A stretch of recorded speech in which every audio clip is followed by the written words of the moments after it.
আচ্ছা, গতকালের পরীক্ষার কোয়েশ্চেন নাম্বার 1, কোয়েশ্চেন নাম্বার 1 এর আনসার হচ্ছে বি। কোয়েশ্চেন নাম্বার 1 এর আনসার হচ্ছে B. Question number 2, question number 2 এর আনসার হচ্ছে সি। ফার্স্ট কোয়েশ্চেনের আনসার বি, সেকেন্ড কোয়েশ্চেনের আনসার হচ্ছে সি। কোয়েশ্চেন নাম্বার 3, 3 নম্বর কোয়েশ্চেনের আনসার হচ্ছে এ, ফোর্থ কোয়েশ্চেনের আনসার হচ্ছে ডি। থার্ড কোয়েশ্চেনের আনসার এ, ফোর্থ কোয়েশ্চেনের আনসার হচ্ছে ডি। ফিফথ কোয়েশ্চেনের আনসার হচ্ছে এ, সিক্সথ কোয়েশ্চেনের আনসার হচ্ছে ডি। ফিফথ কোয়েশ্চেনের আনসার এ, সিক্সথ কোয়েশ্চেনের আনসার ডি। কোয়েশ্চেন নাম্বার 7, 7 এর আনসারও এ। কোয়েশ্চেন নাম্বার 8 এর আনসার হচ্ছে ডি। কোয়েশ্চেন নাম্বার 7 এর আনসার এ, কোয়েশ্চেন নাম্বার 8 এর আনসার ডি। কোয়েশ্চেন নাম্বার 9, 9 এর আনসার হচ্ছে সি। আর কোয়েশ্চেন নাম্বার 10 এর আনসার হচ্ছে বি। কোয়েশ্চেন নাম্বার 9 আনসার হচ্ছে সি, কোয়েশ্চেন নাম্বার 10 এর আনসার হচ্ছে বি। আমি আনসার গুলো বলে দিলাম, তোমরা যারা পরীক্ষা দিয়েছো তোমরা বল হ্যাঁ, 10 এর বি না ডি বললেন? 10 এর বি বললাম, B for Bombay. Okay. Answer গুলো একটু ম্যাচ করে নাও, তারপর তোমাদের কারোর কোনো কোয়ারি থাকলে সেটা বলো। আগে কোয়ারি গুলো ক্লিয়ার করে দিই, তারপর আমরা আজকের ক্লাস শুরু করব। স্যার স্যার 3 থেকে 6 অব্দি আনসারটা কেটে গেল স্যার নেটওয়ার্কের জন্য। কোয়েশ্চেন নাম্বার 3 হচ্ছে এ, কোয়েশ্চেন নাম্বার 4 হচ্ছে ডি। 5 এর আনসারও এ, 6 এর আনসার ডি। 3 এর এ, 4 এর ডি, 5 এর এ, 6 এর ডি। স্যার বলো। বলছি স্যার, কোয়ারি গুলো কি আমি এখনই শুরু করব জিজ্ঞেস করা? হ্যাঁ, তোমার যা কোয়ারি আছে, তুমি আনসার করেছো, তার থেকে তোমার কোয়ারি থাকলে সেটা বলো। স্যার প্রথমে 1 নম্বর কোশ্চেনটা ওটা আমার অ্যান্সার ঠিক আছে, ওটা আমি গেস করেছিলাম। কিন্তু ওখানে একটা জিনিস আপনি যেটা বলেছেন অপশনে, মানে প্রথম যে স্টেটমেন্টটা ছিল হুম। যে জিডিপি তে ইন্ডিয়াতে মানে অর্গানাইজড সেক্টরের যে এটা বেশি আরকি। কিন্তু ওখানে একটা ব্যাপার হচ্ছে, ওটা আমি গেস করেছিলাম, কিন্তু পরে আমি দেখলাম ওটা প্রায় 50% এর কাছাকাছি দেখাচ্ছে আরকি। তাই ওটা স্যার এক্সাক্ট দেখো, ডেটাটা যদি আপনি প্রোভাইড তোমাকে করেন। তোমাকে তোমাদের যে নোটটা আমি দিয়েছিলাম, ঠিক আছে, হ্যাঁ। তোমাদের এই সেক্টরাল কম্পোজিশনের উপর যে নোটটা দিয়েছিলাম, সেই নোটেতেই কিন্তু পরিষ্কার মেনশন করা আছে যে আমাদের অর্গানাইজড বলো বা আনঅর্গানাইজড সেক্টর বলো, এই দু ধরনের সেক্টরের মধ্যে জিডিপি তে কন্ট্রিবিউশন কার বেশি। যেমন ধরো, আমি তোমাকে যদি 1 মিনিট ওয়েট করো, বলছি।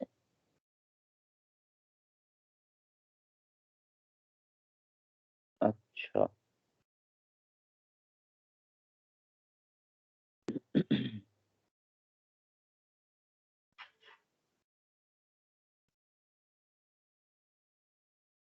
আচ্ছা,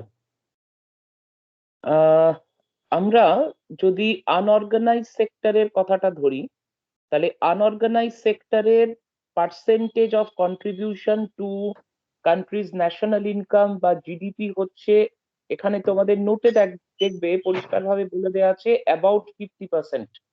এই অ্যাবাউট 50% মানে যেটা তুমি বলতে চাইছো সেটা হলো যে আনঅর্গানাইজ সেক্টরের কন্ট্রিবিউশন 50+, আর অর্গানাইজ সেক্টরের কন্ট্রিবিউশন 50-। সবসময় আনঅর্গানাইজ সেক্টরের কিন্তু কন্ট্রিবিউশনটা বেশি থাকে in the countries total GDP. আচ্ছা স্যার, তাহলে আনঅর্গানাইজডটা বেশি হবে বললেন? অবশ্যই আনঅর্গানাইজ সেক্টর সবসময়ই বেশি। আচ্ছা স্যার, আরেকটা জিনিস 2 নম্বর যে অ্যানসারটা স্যার, ওটাতে যে সেক্টরিয়াল কম্পোজিশন যেটা আছে, এবারে ওখানে স্যার অ্যাকচুয়ালি আমি কুইনারি ওটা করেছিলাম, ওটা আমার ভুল হয়েছে অ্যানসারটা। ওটা স্যার প্রাইমারি, সেকেন্ডারি, টারসিয়ারি অবধি আছে, কিন্তু এটা কুইনারিটা আমার মনে হয়েছিল যে ওটা হতে পারে, কিন্তু ওটা স্যার এক্সাক্ট ফিগারটা কি আপনি দিতে পারবেন? কুইনারির এক্সাক্ট ফিগার তাহলে আমাকে দেখে বলতে হবে। প্রথম কথা, কুইনারির যে ডিভিশন আমরা করি, কুইনারি সেগমেন্টটা কার মধ্যে পড়ে? বেসিক্যালি মানে যে কোনো একটা, রিসার্চ বা হ্যাঁ না, ফার্স্ট যেটা বেসিক্যালি তোমাদের মনে রাখতে হবে, যে কোনো একটা ইকোনমির সেক্টর যে আমরা ডিভিশন করি, বেসিক সেক্টর হচ্ছে তিনটে: প্রাইমারি, সেকেন্ডারি এবং টার্সিয়ারি। আমরা যে কোয়েটেনারি আর কুইনারি যে দুটো আলাদা করে সেক্টর আইডেন্টিফাই করি, সেই দুটো সেক্টর কিন্তু included under tertiary. Tertiary sector থেকেই আমরা কুইনারি আর কোয়াটেনারি দুটো সেক্টরকে আমরা বের করতে পারি। সুতরাং সেই হিসাবে দেখতে গেলে আমাদের অ্যাকচুয়ালি যদি আমরা দেখি, তাহলে কুইনারি যে সেক্টরটা, এই সেক্টরটা টার্সিয়ারির মধ্যে পড়ে, যেটা হচ্ছে লার্জেস্ট কন্ট্রিবিউটর। আচ্ছা স্যার, বুঝতে পারলাম। স্যার আরেকটা জিনিস, ৩ নম্বর যে কোশ্চেনটা, ওটা স্যার আমার অ্যান্সারটা ঠিক আছে, কিন্তু ওটা আমার মনে হয় অপশনে কিছু প্রবলেম আছে। কারণ আপনি যেটা বলেছেন অ্যাকচুয়ালি, মানে ওটা অ্যাকচুয়ালি কুইনারি সেক্টর মানে ছিল আরকি, গোল্ড কলার জব হ্যাঁ, একটা। তো ওই জন্যই তো বললাম কুইনারিটা মানে কার ওটা মধ্যে পড়ছে। টার্সিয়ারির এই, মধ্যে তাই। হ্যাঁ, হ্যাঁ। হ্যাঁ, কোয়েশ্চেন আচ্ছা, যে সবসময় তোমাকে ওরকম ডিরেক্ট ভাবে দেবে তা নয়।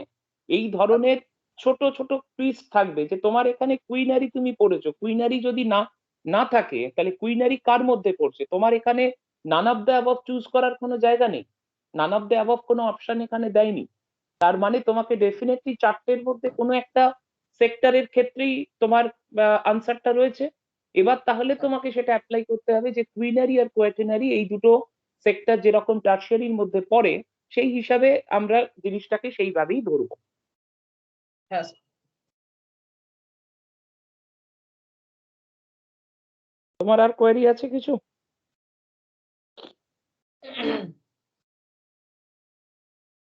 আরেকটা স্যার 10 এর যেটা অ্যান্সার আছে, এবার ওটা স্যার ওটা কি স্যার রিসেন্ট আপডেট? হ্যাঁ, যে রিসেন্ট আমাদের আপডেট, 2021 রিসেন্ট আপডেট ওটা। Okay sir. স্যার চারটা ন্যাশনাল ইনকাম তো অফিসিয়ালি ফার্স্টে দাদাভাই নৌরোজি মেপেছিলেন। অফিসিয়ালি, এই অফিসিয়াল। অফিসিয়াল এস্টিমেট বলতে কি বোঝাচ্ছে? এই জন্যই গভর্নমেন্ট অফ কোয়েশ্চেনটা। ইন্ডিয়া। অফিসিয়াল এস্টিমেট যেটা দেখবে পরিষ্কারভাবে বলে দেওয়া আছে, দাদাভাই নওরোজি এবং ভিকেভি রাও। প্রথম দাদাভাই নওরোজি এখানে নোটটার মধ্যে দেখবে মেনশন করা আছে, সেটা শুধুমাত্র একটা ইন্ডিভিজুয়াল একটা এফার্ট। তিনি তার নিজের উদ্যোগে একটা ন্যাশনাল ইনকাম এস্টিমেট করেছিলেন। অফিসিয়াল এস্টিমেট বলতে বোঝায় যে কোনো একটা অফিসিয়াল ইনস্টিটিউশন বা গভর্নমেন্ট, তার দিক থেকে একটা এফর্ট নেওয়া হচ্ছে ন্যাশনাল ইনকাম ক্যালকুলেট করার। সেখানে ভিকেভি রাও বা দাদাভাই নওরোজি কেউই কিন্তু পড়বে না। সেখানে স্যার ন্যাশনাল আরেকটা ইনকাম। অপশনে নেই বলেই কি এটা হয়নি? কোনটা? বলছি মানে আপনি মানে অফিসিয়াল এস্টিমেটে মানে এটা তো আর একজন থাকবে, মানে ভিকেবি রাও ছিল, মহালনবিশ ছিল আরেকজন, ওনার নামটা ওটা হচ্ছে ওই তো। হ্যাঁ, এবার বিষয়টা হচ্ছে ওইখানটা দেখো, ভিকেভি রাও আর মহালনবিশের যে কথাটা বলছো, তারা কি ইন্ডিভিজুয়ালি কাজটা করেছেন? না স্যার, ৩ জন ছিলেন। কিসে ছিলেন? মানে ওই এটা এস্টিমেশনের জন্য আরকি। হ্যাঁ, তো আর সেই গডগিল সাহেব ছিলেন। না না, আমি সেটা বলছি। আমি বলছি এস্টিমেশনে ভিকেভি রাও কি তোমার পিসি মহলানবিশ, এরা কি ইন্ডিভিজুয়ালি করেছিলেন না? না বা স্যার, না, ৩ জন মিলে করেছিলেন। হ্যাঁ, ৩ জন না, মিলে করেছিলেন ইন্ডিভিজুয়াল তো গভর্নমেন্ট অফ করেন। ইন্ডিয়ার মানে এর আন্ডারে। তিনজন মিলে কিসের মাধ্যমে করেছেন সেই জায়গাটাই ধরার চেষ্টা করুন। Government of India. না, ন্যাশনাল তাই ইনকাম কমিটি। Statistical institute. আচ্ছা, আচ্ছা, হ্যাঁ। পিসি মহলানবিশ, ডিআর গ্যাডগিল আর ভিকে আরভি রাও, তিনজনে ছিলেন member of national income committee. 1949-এ তৈরি হয়েছিল। ফলে এখানে এস্টিমেশনটা কে করছে? আমি পিসি মহলানবিশের কথাও বলতে পারবো না, ভিকে আরভি রাওয়ের কথাও বলতে পারবো না, গ্যাডগিলের কথাও বলতে পারবো না। এস্টিমেশনটা কে করছে? ন্যাশনাল ইনকাম কমিটি করছে। বুঝতে পারলে? হ্যাঁ স্যার।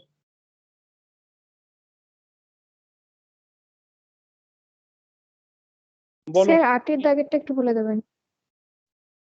কোয়েশ্চেন 8, তোমাদের যখন আমি আগের দিন ন্যাশনাল ইনকামের এস্টিমেট মেথড গুলো পড়িয়েছিলাম, তাতে যখন এক্সপেন্ডিচার মেথড যখন পড়িয়েছিলাম, তখন বলেছিলাম এক্সপেন্ডিচার মেথডের আন্ডারে আমরা ধরো যে ফর্মুলাটা দিয়ে ক্যালকুলেশন করেছি যে national income equals to C plus I plus G plus X minus M. তো এখানে সিটা ছিল হচ্ছে প্রাইভেট কনজাম্পশন এক্সপেন্ডিচার, আইটা ইনভেস্টমেন্ট এক্সপেন্ডিচার, জিটা হচ্ছে গভর্নমেন্ট এক্সপেন্ডিচার।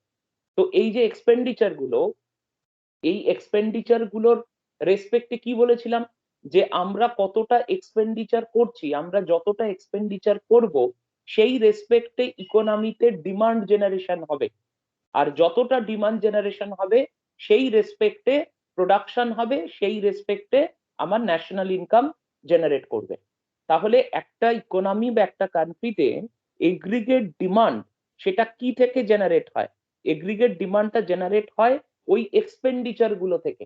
একবার পারলে ভিডিওটা আরেকবার চালিয়ে দেখবে, যে ওখানে একদম স্পেসিফিক্যালি বলে দিয়েছিলাম যে এই এক্সপেন্ডিচারের উপরেই কিন্তু একটা ইকোনমির টোটাল ডিমান্ড বা এগ্রিগেট ডিমান্ডটা ডিপেন্ড করে। সেই জন্য কোয়েশ্চেনে বলা হয়েছে aggregate demand in an economy, তার কম্পোনেন্ট কোনটা হবে, সেই জন্য সবকটাই হবে।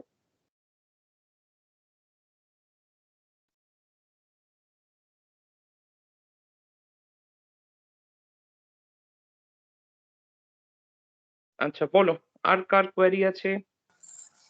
স্যার 7 এর কোশ্চেন। Question number 7। 7 আছে which of the following depends on disposable personal income। যে অপশন গুলো দেওয়া আছে তার মধ্যে বলা হয়েছে যে এগুলোর মধ্যে কোনটা ডিসপোজেবল পার্সোনাল ইনকামের উপর ডিপেন্ড করে। তো দেখো, তোমরা যখন ডিসপোজেবল পার্সোনাল ইনকাম পড়েছিলে, সেই ডিসপোজেবল পার্সোনাল ইনকামটা কিভাবে ডিসপোজ করা হয় কি পড়েছিলে সেটা একটু বলো। যে কোনো একজন এক্সপেন্ডিচার বা কনজাম্পশন আর ইনভেস্টমেন্টের উপরে দুটোর সামেশন। ইনভেস্টমেন্ট না, কি কি ছিল একটু মনে করে বলো।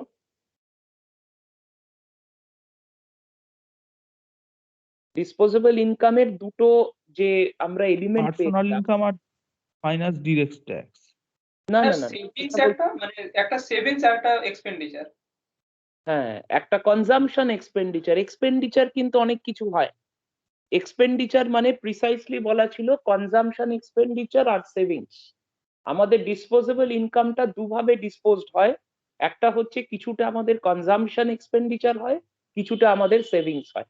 তাহলে আমি কতটা কনজাম্পশন এক্সপেন্ডিচার করব, আমি যদি এই কোয়েশ্চেনের রেসপেক্টে ডিসকাস করি, আমি কতটা কনজাম্পশন এক্সপেন্ডিচার করব সেটা তো ডিপেন্ড করবে আমার ডিসপোজেবল ইনকাম কতটা আছে তার উপর।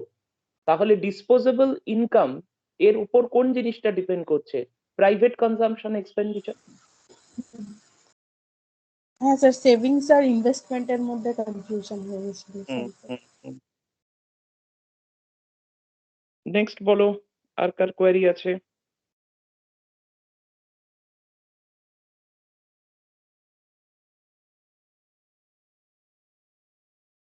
আচ্ছা, তাহলে আর কারোর কোয়েরি নেই? স্যার আরেকটা একটা কোশ্চেন জিনিস ছিল বলো। স্যার, নাইনে যখন আমরা লাস্ট দিন বলেছিলেন যে আপনি 2015-এ যখন চেঞ্জেস হয়েছিল ন্যাশনাল ইনকাম মানে ক্যালকুলেশনের ক্ষেত্রে, তখন সেই ক্ষেত্রে আপনি বলেছিলেন যে মানে ফ্যাক্টর থেকে আমরা মার্কেট প্রাইস যাব। তো যদি আমরা বেসিক প্রাইসটাকে কনক্লুড করি, মানে বেসিক প্রাইস থেকে মার্কেট প্রাইসের, সেক্ষেত্রে আমাদের প্রোডাক্ট ট্যাক্স লাগছে। তাহলে কি আমাদের ফ্যাক্টর কস্টের থেকেও ওটা ইনক্লুড করতে হবে? তখন তো আমরা প্রোডাকশন ট্যাক্সটা পাচ্ছি। দেখো, মানে যে পুরো জায়গাটা বলছো, এই জায়গাটা যেটা বলছো স্টেপ বাই স্টেপ জিনিসটা ভাববে। সেটা হচ্ছে ফার্স্ট আমি মার্কেট প্রাইস আর ইনক্লুসিভ অফ দিয়েছি। তো মার্কেট প্রাইসের ক্যালকুলেশনটা কি বলা হয়েছে? মার্কেট প্রাইসের ক্যালকুলেশন বলা হয়েছিল basic price plus product taxes. Option এবার minus বেসিক product প্রাইসটা taxes, তার আগে কি করে product ক্যালকুলেট করেছিলে? Factor cost plus production factor tax. cost plus production tax minus তাহলে তুমি production যে taxes। মার্কেট প্রাইসটা ফাইনালি ক্যালকুলেট করছো তার মধ্যে তো তোমার যে বেসিক প্রাইসটা রয়েছে, সেই বেসিক প্রাইসের মধ্যে প্রোডাকশন ট্যাক্স ঢুকে আছে। এবার তুমি আবার বেসিক প্রাইসের সাথে আবার প্রোডাক্ট ট্যাক্স অ্যাড করছো, তাহলে তোমার মার্কেট প্রাইসের মধ্যে production tax as well as product tax দুটোই আছে। হ্যাঁ হ্যাঁ সেই জন্যই বোথ হচ্ছে। হ্যাঁ হ্যাঁ স্যার, বুঝতে পারছি।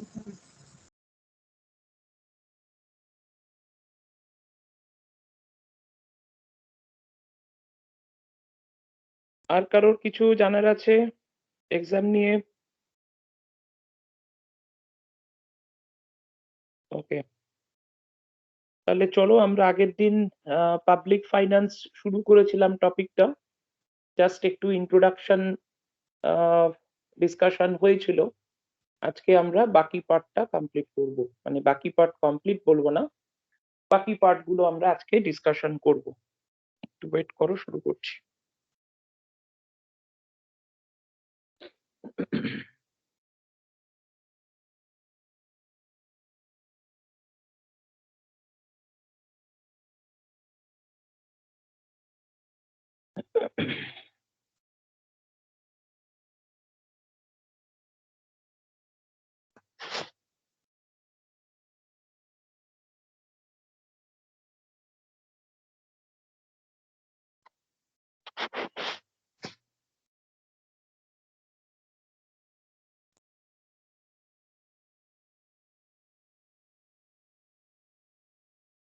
একটু ওয়েট করো, 2-3 মিনিট।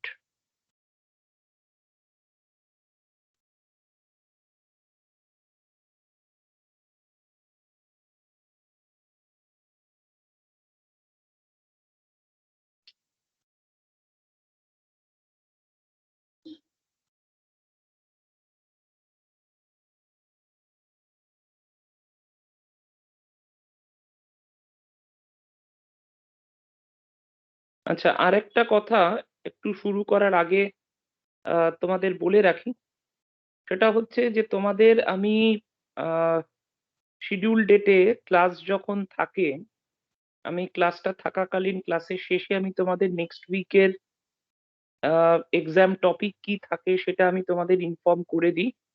অ্যান্ড তার সাথে কিন্তু আমি তোমাদের গ্রুপেও পোস্ট করে দিই যে তোমাদের নেক্সট উইকের এক্সাম কি থাকবে। তো একটা জিনিস যেটা বলার তোমাদের প্রত্যেককে, সেটা হচ্ছে তোমাদের ওয়েডনেসডে রাত্রিবেলায় এক্সাম টাইমটা তোমাদের ফিক্স করা রয়েছে।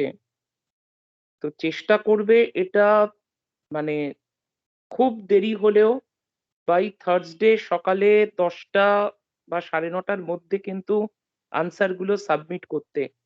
মানে আজকে ইভিনিং পর্যন্ত আমি দেখছিলাম যে অনেকে আনসার সাবমিট করছো। তো এতটা টাইম মানে নিয়ে পরীক্ষাটা কিন্তু দেওয়ার অ্যাকচুয়ালি খুব একটা মানে থাকে না আর কি। মানে তোমরা 7 ডেজ টাইম পাচ্ছ, সেক্ষেত্রে ধরে নাও ওয়েডনেসডে রাত্রিবেলায় তোমাদের পক্ষে হয়তো সবার একই টাইমে পরীক্ষা দেওয়াটা সম্ভব হয় না, তোমাদের ক্লাসেস থাকতে পারে বা অন্য কিছু থাকতে পারে। বাট স্টিল আমি তোমাদের বলবো যে চেষ্টা করবে যে বাই থার্সডে মর্নিং সকালবেলায় 9:30-10টার মধ্যে দিয়ে দিতে, ঠিক আছে? কারণ সারাদিন ধরে যদি আনসার পোস্ট করো, প্র্যাকটিক্যালি এক্সামটা দেওয়ার কিন্তু অ্যাজ সাচ ইউটিলিটিটা কিন্তু তোমরাই পাবে না। একটা টাইম ফিক্স করবে যে ঠিক আছে আমি এই টাইমে আমি পরীক্ষাটা দেবো আমার সুবিধে মতন। তো সেইটা একটু প্রত্যেকে মেনটেন করার চেষ্টা করো আর কি। মানে আজকে আমি সন্ধ্যেবেলাও দেখলাম যে আনসার পোস্ট হচ্ছে, অনেক বোধহয় 2-3 জন আনসার পোস্ট করেছো, এইটা একটু খেয়াল রেখো প্রত্যেকে আর কি।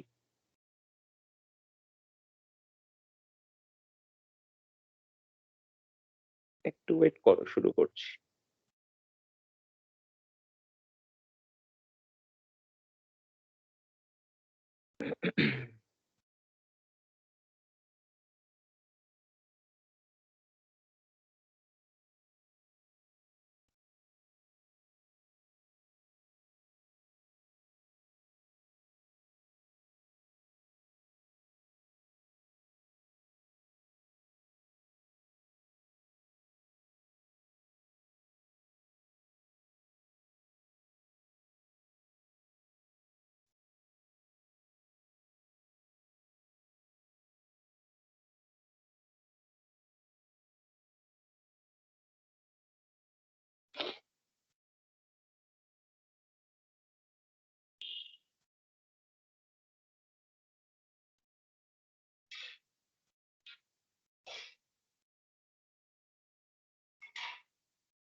আচ্ছা, তোমাদের স্ক্রিন সবার ঠিক আছে কিনা একটু বলবে?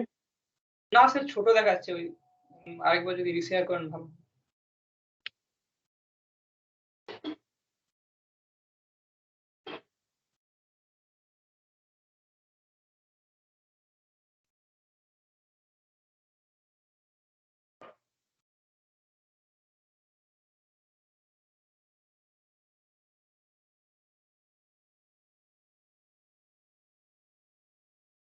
দেখো এবার। ঠিক আছে স্যার। আচ্ছা, আমরা আগের দিন পাবলিক ফাইন্যান্স এন্ড গভর্নমেন্ট বাজেটে আমরা যেটুকু আগের দিন করেছিলাম সেটা হচ্ছে বেসিক্যালি পাবলিক ফাইন্যান্স এই ব্যাপারটা বলতে কি বোঝায় এই পার্টটা ডিসকাস করেছিলাম। আর তার সাথে what is government budget, budget বলতে কি বোঝায় সেটা আমরা আগের দিন ডিসকাস করেছিলাম। আজকে আমরা যেখানটা থেকে শুরু করব সেটা হচ্ছে যে আমরা বাজেটটাকে যদি ইন্ডিয়ান কনটেক্সটে ডিসকাস করি, আমাদের গভর্নমেন্টের বাজেটের কনটেক্সটে যদি ডিসকাস করি, এটা আগের দিনও আমি বলেছিলাম তোমাদের যে বাজেট প্রিপারেশন এবং বাজেট প্রেজেন্টেশন এই দুটো হচ্ছে আমাদের কনস্টিটিউশনাল অব্লিগেশন। সেই হিসাবে আমাদের কান্ট্রিতে সেন্ট্রাল গভর্নমেন্ট এবং সমস্ত স্টেট গভর্নমেন্টের এটা responsibility to prepare budget for every financial year. Financial year কাকে বলে সেটাও আমরা প্রত্যেকে জানি। একটা ফাইন্যান্সিয়াল ইয়ার শুরু হয় একটা কোনো পার্টিকুলার ইয়ারের 1 এপ্রিল থেকে এবং সেটা গিয়ে এন্ড হয় নেক্সট ইয়ারের 31 মার্চে গিয়ে। আর এই যে বাজেটটা তৈরি করা হচ্ছে সেটা কোনো ক্যালেন্ডার ইয়ারের জন্য করা হয় না, বাজেটটা প্রিপেয়ার করা হয় ফর এভরি ফাইন্যান্সিয়াল ইয়ার। প্রত্যেকটা ফাইন্যান্সিয়াল ইয়ারের জন্য বাজেটটাকে তৈরি করা হয়। বাজেটটা তৈরি করে কারা? আমরা গভর্নমেন্টের কথা বলেছিলাম। প্রিসাইসলি গভর্নমেন্ট বলতে গিয়ে আমাদের যেটা আমরা পেয়েছি সেটা হলো রেসপেক্টিভ গভর্নমেন্টের মিনিস্ট্রি অফ ফাইন্যান্স, তারা এটা প্রিপেয়ার করবে। এবং কনস্টিটিউশন অব্লিগেশনে কি কি কোন কোন আর্টিকেল রয়েছে, কোন আর্টিকেল ওয়াইজ বাজেট প্রিপারেশনটাকে কনস্টিটিউশনাল অব্লিগেশন করা হয়েছে সেগুলো আমরা আগের দিন ডিসকাস করেছি। এবার আমরা যে জায়গাটা থেকে শুরু করব সেটা হচ্ছে যে অ্যাট প্রেজেন্ট এই মুহূর্তে আমরা যদি আমাদের গভর্নমেন্ট বলতে আমরা যদি গভর্নমেন্ট অফ ইন্ডিয়ার কথা ধরি, অর্থাৎ আমাদের সেন্ট্রাল গভর্নমেন্টের কথা ধরি, তাহলে central government prepares is budget and they present the budget on the floor of parliament on 1st February every year.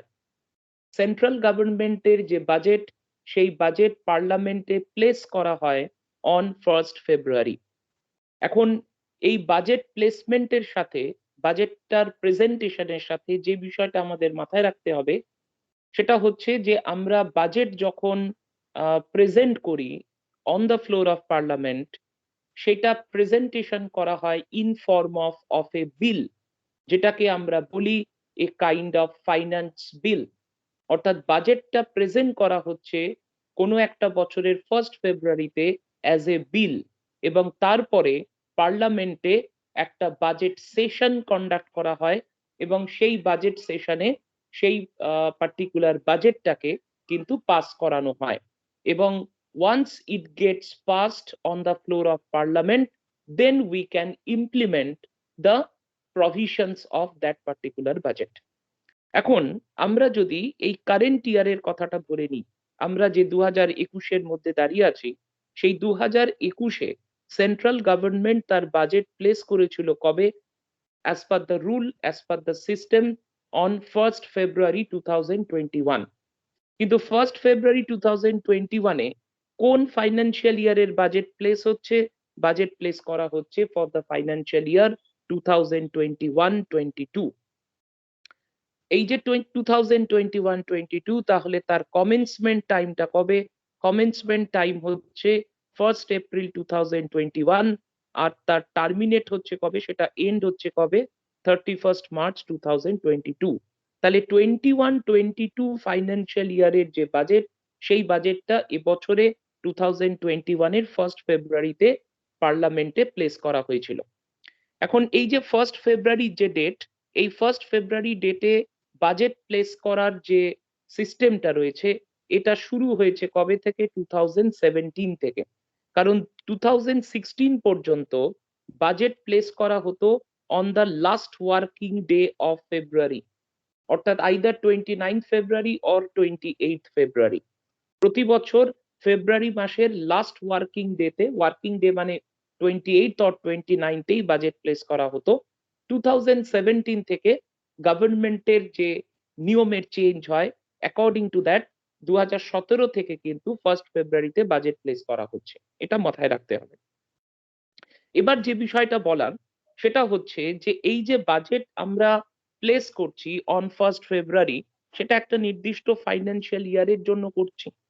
এখন ফাইন্যান্সিয়াল ইয়ারের জন্য প্লেস করা যে বাজেট, সেই বাজেটটাকে আমরা যখন দেখছি যে গভর্নমেন্ট বাজেটটা প্রিপেয়ার করছে এবং পার্লামেন্টে প্লেস করছে, সেই বাজেট তৈরি করার সময় যখন বাজেটটাকে তৈরি করা হয়, বাজেটটা যখন প্রিপারেশনের স্টেজে থাকে, তখন এই বাজেট তৈরি করার ক্ষেত্রে গভর্নমেন্ট নির্দিষ্ট কিছু পলিসি ফলো করে।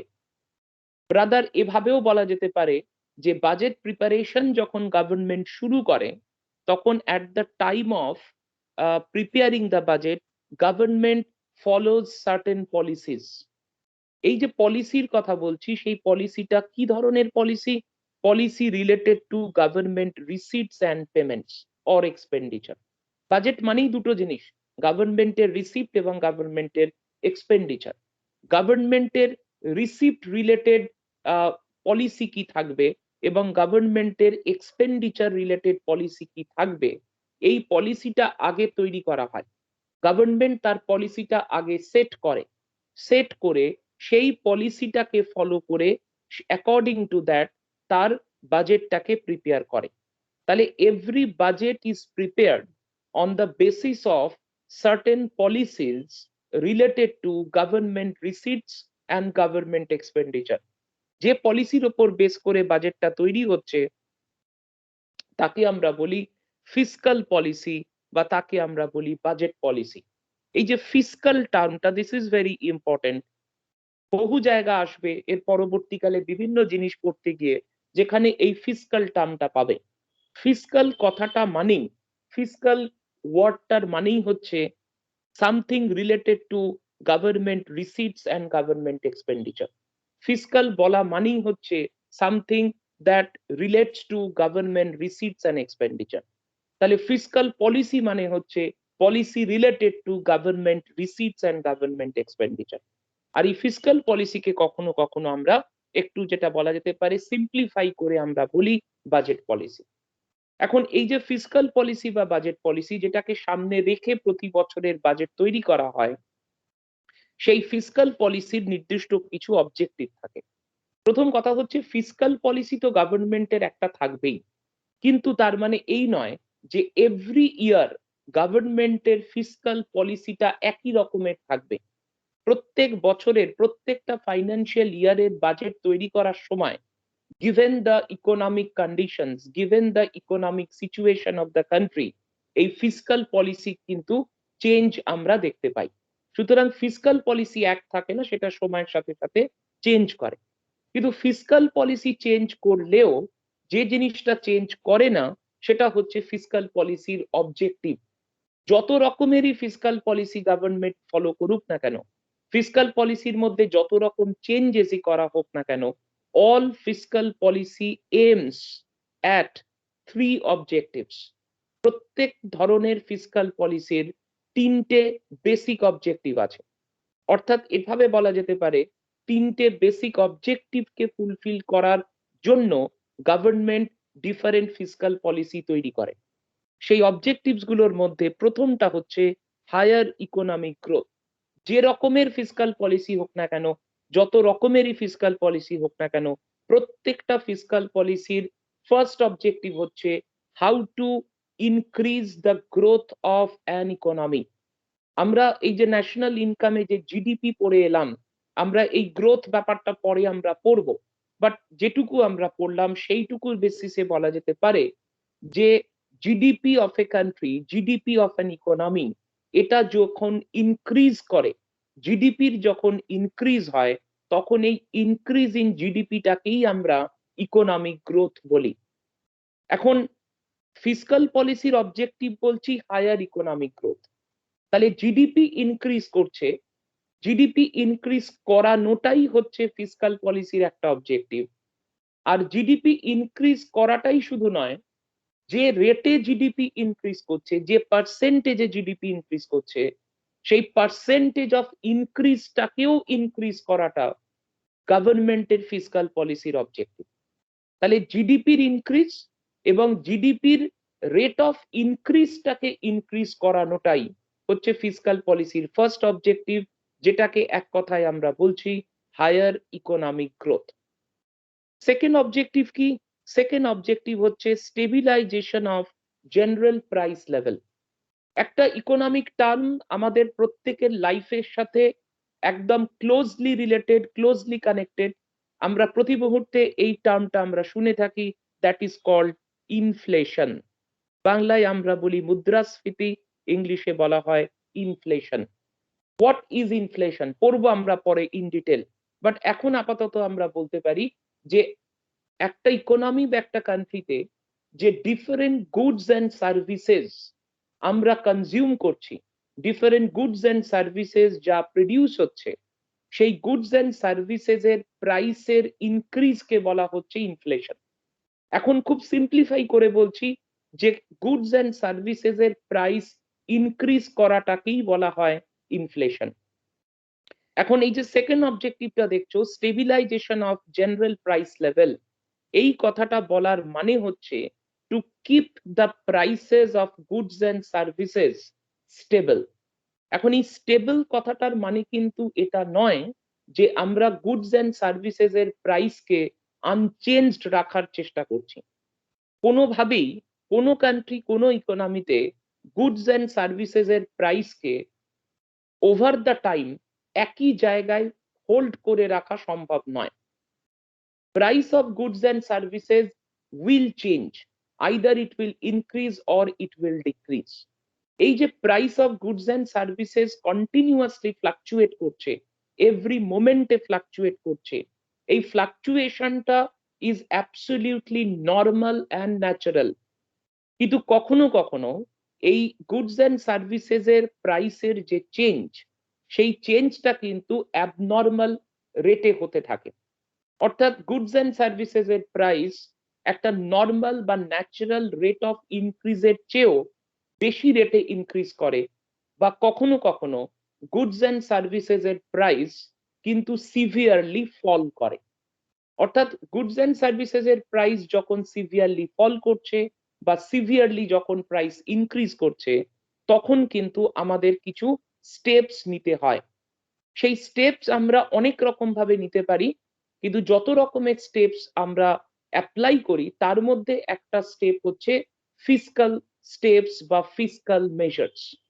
এখন এই বাজেট যখন তৈরি হচ্ছে, বাজেট তৈরি হবার সময় গভর্নমেন্টের যে ফিসকাল পলিসি গভর্নমেন্ট সেট করে, সেই ফিসকাল পলিসির আর একটা অবজেক্টিভ থাকে to keep the price level under control, to keep the prices of goods and services to some stable level.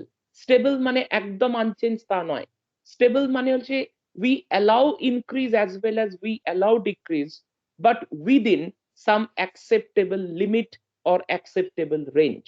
এই যে acceptable রেঞ্জের মধ্যে প্রাইসটাকে ধরে রাখা, this is called stabilization of general price level. আর থার্ড যে অবজেক্টিভটা ফিসকাল পলিসির ক্ষেত্রে অ্যাপ্লিকেবল, সেটা হচ্ছে reduction of economic inequality. Economic inequality is a very wider term, আমরা এটাও পড়বো আলাদাভাবে টপিকের মধ্যে, কিন্তু আপাতত আমরা যেটা বলতে পারি যে ইকোনমিক ইনইকুয়ালিটি বলতে আমরা বুঝি প্রিসাইসলি ইনকাম ইনইকুয়ালিটিকে। ইনকাম ইনইকুয়ালিটিকে যদি আরেকটু সহজ করে বলতে হয়, তাহলে ইনকাম ইনইকুয়ালিটি থাকা মানে হচ্ছে a gap remains between rich and poor. আমরা অনেক সময় এই কথাটা বলি যে rich is getting richer and poor is getting poorer. তার মানে সিম্পলিফাই করলে পাওয়া যাচ্ছে যে একটা কান্ট্রির পপুলেশনের মধ্যে একটা সেগমেন্ট রিচ থাকে, একটা সেগমেন্ট পুয়ার থাকে। এখন এই যে রিচ পুয়ার দুটো ধরনের সেকশন একই কান্ট্রির মধ্যে এক্সিস্ট করছে, এটাই হচ্ছে ইন্ডিকেশন যে সেই কান্ট্রিতে ইকোনমিক ইকুয়ালিটি নেই। যদি ইকোনমিক ইকুয়ালিটি থাকতো তাহলে রিচ পুয়ার বলে দুটো আলাদা সেকশন থাকতো না। রিচ একটা separate kind of economic class, poor একটা সেপারেট ইকোনমিক ক্লাস। আর এই যে ডিফারেন্সটা, এই যে ইনইকুয়ালিটিটা, এটাও কিন্তু ইনফ্লেশনের মতন অ্যাবসলিউটলি নর্মাল এন্ড ন্যাচারাল। কিন্তু এই রিচ পুয়ারের মধ্যে যে গ্যাপ, এই গ্যাপটা কিন্তু আমাদেরকে চেষ্টা করতে হয় যে গ্যাপটা যেন খুব বেশি না হয়ে যায়, অর্থাৎ রিচ পুয়ারের মধ্যে ডিফারেন্সটা যেন খুব বেশি না থাকে। গ্যাপটা থাকবে কিন্তু গ্যাপটা যতটা সম্ভব কম রাখার চেষ্টা আমাদের করতে হয়। এই যে গ্যাপটা আমরা কম রাখার চেষ্টা করছি, সেটাকে এখানে বলা হচ্ছে রিডাকশন অফ ইকোনমিক ইনইকুয়ালিটি। তাহলে গভর্নমেন্ট তার ফিসকাল পলিসি এমন ভাবে তৈরি করবে যাতে ইকোনমিক ইনইকুয়ালিটি আর না বাড়ে, রাদার যতটুকু ইকোনমিক ইনইকুয়ালিটি আছে সেটাকে আরো যাতে কমিয়ে আনা যায়।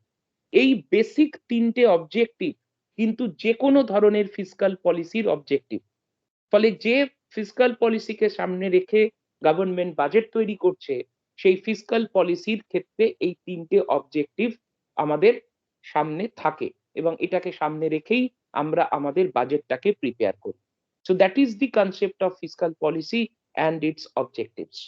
ফিসকাল পলিসি অ্যান্ড অবজেক্টিভ নিয়ে কারো যদি কিছু জানার থাকে বলো, then we will go into the core area of the budget.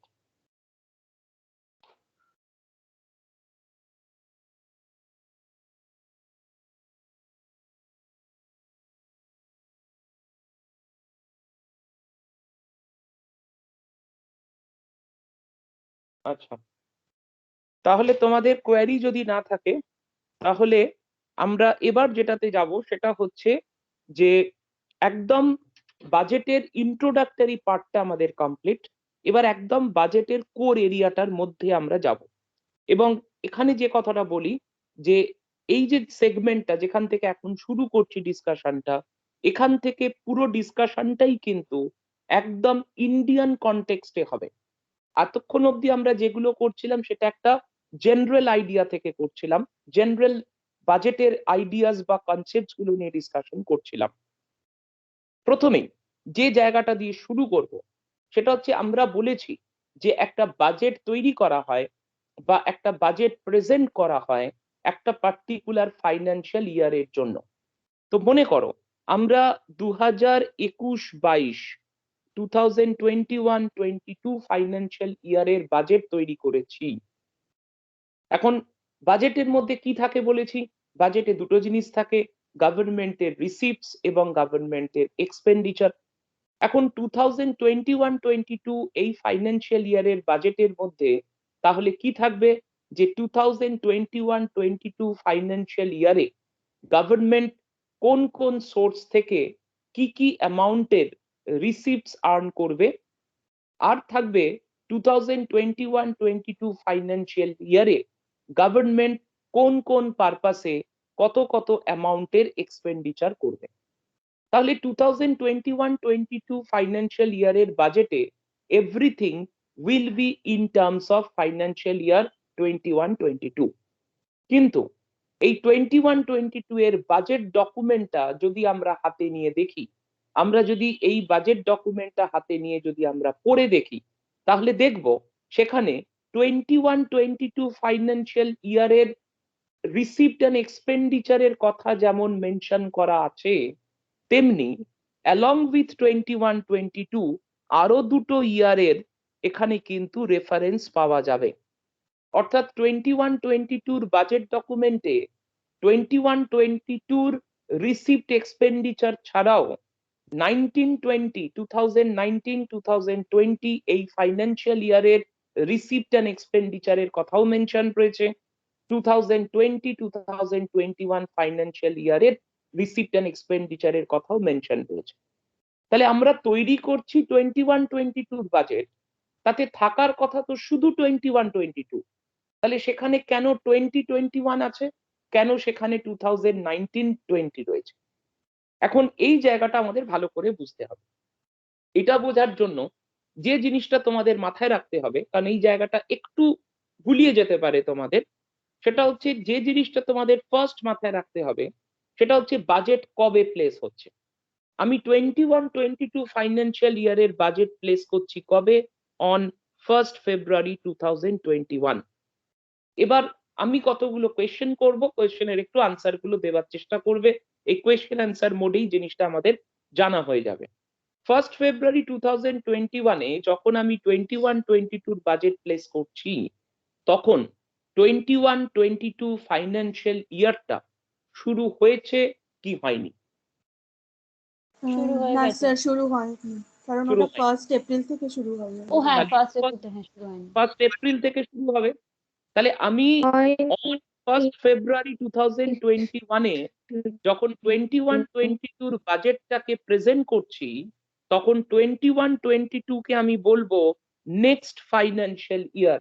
Next financial year এই জন্যই বলছি, যেহেতু তখনও 21-22 ফাইন্যান্সিয়াল ইয়ারটা শুরু হতে আমার তখনও কিন্তু 2 মাস টাইম আছে। আমি 1st ফেব্রুয়ারিতে বাজেট প্লেস করছি, ফাইন্যান্সিয়াল ইয়ারটা শুরু হবে 1st এপ্রিলে, সুতরাং February to March, March to April, still 2 months left. তাই এখনো যেহেতু 21-22-এর ফাইন্যান্সিয়াল ইয়ারটা শুরু হয়নি, তাই 21-22 ফাইন্যান্সিয়াল ইয়ারটাকে আমরা বলবো নেক্সট ফাইন্যান্সিয়াল ইয়ার বা কামিং ফাইন্যান্সিয়াল ইয়ার। আর এই নেক্সট ফাইন্যান্সিয়াল ইয়ারের যত রকমের রিসিপ্টস এবং এক্সপেন্ডিচার সেই ডকুমেন্টে বলে দেয়া থাকবে, সমস্ত রিসিপ্ট এবং এক্সপেন্ডিচারের এস্টিমেটটাকে আমরা বলবো বাজেটারি এস্টিমেট। ইন শর্ট এটাকে বিই লেখা হয়। অর্থাৎ 21-22-এ গভর্নমেন্ট কত টাকা রিসিপ্ট আর্ন করবে, কত টাকা এক্সপেন্ডিচার আর্ন করবে, সেটাকে বলা হচ্ছে বাজেটারি এস্টিমেট। নেক্সট কোয়েশ্চেন, আমি 1st ফেব্রুয়ারিতে যখন 21-22 বাজেট প্লেস করছি, তখন 21-22 স্টার্ট করেনি ঠিক কথা, বাট তখন ডেফিনেটলি কোনো না কোনো একটা ফাইন্যান্সিয়াল ইয়ার আছে। তাহলে সেটা কোন financial year? 2021। 2021 2021 is about to end। তখন 1st ফেব্রুয়ারি মানে 31st মার্চে গিয়ে 2021 শেষ হবে। সুতরাং ওই সময় যেহেতু 2021 সেটা ওই ফাইন্যান্সিয়াল ইয়ারটা চলছে, তাই সেই ইয়ারটাকে আমরা বলবো হচ্ছে কারেন্ট ইয়ার। তাহলে কারেন্ট ইয়ার 2021-এর কিন্তু কিছু এস্টিমেট 21-22 বাজেট ডকুমেন্টেও দেওয়া থাকবে, এবং এই কারেন্ট ইয়ারের যে এস্টিমেটটা দেওয়া থাকবে সেটাকে আমরা বলছি রিভাইজড এস্টিমেট। এবার এই রিভাইজড এস্টিমেট কেন বলা হচ্ছে সেটা একটু দেখে নিতে হবে। এই 2021-এর বাজেটটা কিন্তু প্লেস হয়েছিল তার ঠিক 1 বছর আগে, অর্থাৎ 1st ফেব্রুয়ারি 2020-তে। সেই বাজেটে সেই সময় অর্থাৎ 1st ফেব্রুয়ারি 2020-তে যে এস্টিমেট গুলো দেওয়া হয়েছিল about the receipts and expenditure, সেই এস্টিমেট গুলো কিন্তু 1st ফেব্রুয়ারি 2021-এ এসে রিভাইজড হয়ে যাচ্ছে। কেন রিভাইজড হয়ে যাচ্ছে? তার কারণ হচ্ছে এই যে আমরা বাজেটে গভর্নমেন্টের রিসিপ্ট এবং এক্সপেন্ডিচার মেনশন করার কথা বলছি, যেটা মেনশন করা থাকে সেটাই যে এক্স্যাক্টলি তার এস্টিমেট হয়, নট দ্যাট। অর্থাৎ বাজেট ডকুমেন্টে গভর্নমেন্ট যদি বলে যে আমি নেক্সট ফাইন্যান্সিয়াল ইয়ারে 100 টাকা রিসিপ্ট আর্ন করব, এটা 100 টাকাই যে গভর্নমেন্ট রিসিপ্ট আর্ন করবে সেটা আমরা গ্যারান্টি করে বলতে পারি না। এখানে 100-র জায়গায় 130 হতে পারে, 100-র জায়গায় 90ও হতে পারে। So it keeps on changing, not only the receipt as well as the expenditure. সময়ের সাথে সাথে কিন্তু ওই একই ফাইন্যান্সিয়াল ইয়ারটা চলার সময়তেই রিসিপ্ট অ্যামাউন্টটা আর এক্সপেন্ডিচারের অ্যামাউন্টটার কিন্তু চেঞ্জেস হয়। ফলে 1st ফেব্রুয়ারি 2020-তে যে এস্টিমেট দেওয়া হয়েছিল, অলমোস্ট 1 বছর পরে 1st ফেব্রুয়ারি 2021-এ এসে গভর্নমেন্ট মনে করছে বা গভর্নমেন্টের হিসাব বলছে যে আমি গত বছর যা রিসিপ্টের কথা বলেছিলাম, এখন এসে দেখা যাচ্ছে রিসিপ্ট আমার তার থেকে বেশি হচ্ছে বা কম হচ্ছে। তাহলে গত বছর আমি যে রিসিপ্টের হিসাব দেখিয়েছিলাম সেই হিসেবটাকে আপডেট করতে হচ্ছে। সেই হিসেবটাকে আপডেট করে আমরা যে এস্টিমেটটা পাচ্ছি সেটাকে বলা হচ্ছে revised estimate, which is applicable for both the receipt as well as the expenditure। তাহলে যেহেতু এটা চেঞ্জ হচ্ছে তাই তার আপডেটেড ভ্যালুটা আমাকে 21-22 বাজেট ডকুমেন্টের মধ্যে দেখাতে হচ্ছে। তাহলে 21-22 বাজেটে আমি দুটো ইয়ারের দুটো এস্টিমেট পেলাম, নেক্সট ফাইন্যান্সিয়াল ইয়ারের বাজেটারি এস্টিমেট পেলাম আর কারেন্ট ফাইন্যান্সিয়াল ইয়ারের রিভাইসড এস্টিমেট পেলাম।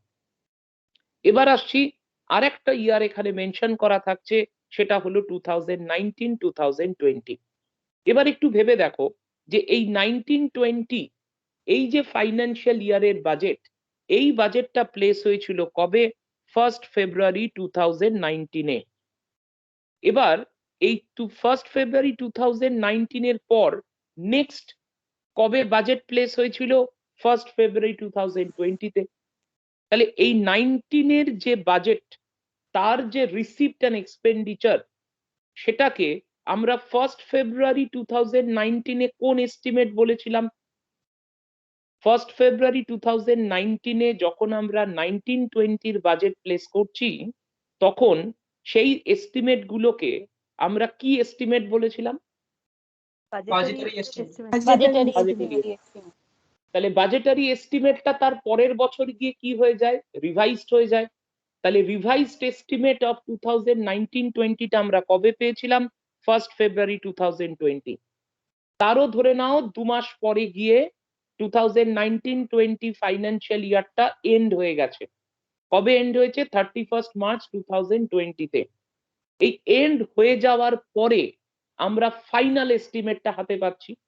এই ফাইনাল এস্টিমেট অর্থাৎ যেটাকে আমরা বলছি অ্যাকচুয়াল এস্টিমেট। তাহলে অ্যাকচুয়াল এস্টিমেট অফ 19-20 এটা আমি হাতে পেলাম কবে? এটা আমি হাতে পেলাম হচ্ছে সে ধরে নাও 31 মার্চ 2020-তে। কিন্তু এই অ্যাকচুয়াল এস্টিমেটটা দেখানোর সুযোগ কিন্তু আর আমি পাচ্ছি না, কারণ এই 31 মার্চ 2000 এর পরে আর কোনো বাজেট কিন্তু প্রেজেন্ট করার কোনো স্কোপ নেই। তাহলে আমি নেক্সট স্কোপটা কবে পাচ্ছি? নেক্সট স্কোপটা পাচ্ছি আমি 1 ফেব্রুয়ারি 2021-এ, যখন কিনা 21-22 বাজেট ডকুমেন্ট প্লেস করছি। তাই ওই ডকুমেন্টটার মধ্যে 21-22 বাজেট ডকুমেন্টটার মধ্যে আমি 2019-20 অ্যাকচুয়াল এস্টিমেটটা মেনশন করছি। তাই 21-22 বাজেটে তিনটে এস্টিমেট থাকছে। নেক্সট ফাইন্যান্সিয়াল ইয়ার হিসাবে 21-22 বাজেটারি এস্টিমেট, 2020-21 এর রিভাইজড এস্টিমেট যেটা কিনা কারেন্ট ইয়ার ছিল, এবং একই সাথে 2019-20 যেটাকে আমরা বলছি প্রিভিয়াস ইয়ার, তার অ্যাকচুয়াল এস্টিমেটটা ছিল। প্রিভিয়াস ইয়ার কেন বলছি? কারণ 21-22 ডকুমেন্ট অনুযায়ী 2021 হচ্ছে কারেন্ট ইয়ার আর তার আগের ইয়ার হচ্ছে 19-20, তাই সেই জন্য সেটাকে প্রিভিয়াস ইয়ার বলা হচ্ছে। তাই এভরি বাজেট ডকুমেন্ট, প্রত্যেকটা বাজেট ডকুমেন্টে তিনটে ইয়ারের এস্টিমেট থাকে, 3 রকমের এস্টিমেট থাকে, বাজেটারি, রিভাইজড এবং অ্যাকচুয়াল। এই জায়গা থেকে কারোর কোনো কোয়ারি থাকলে বল।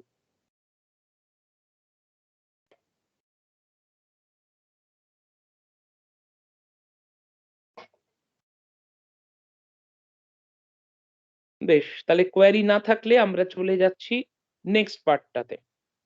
দেখো, প্রথম কথা হচ্ছে এই যে আমরা বাজেট নিয়ে এতক্ষণ ধরে ডিসকাশন করছি, একটা গভর্নমেন্টের যে বাজেট, অন্তত আমি যদি গভর্নমেন্ট অফ ইন্ডিয়ার বাজেটের কথা ভাবি, তাহলে এই বাজেটটাকে ভালোভাবে বুঝতে গেলে, বাজেটের সবকটা দিককে ভালোভাবে জানতে গেলে, বাজেটের যে নিজের একটা স্ট্রাকচার আছে, এই স্ট্রাকচার অফ দ্য বাজেটটাকে ভালো করে আমাদের বুঝতে হবে।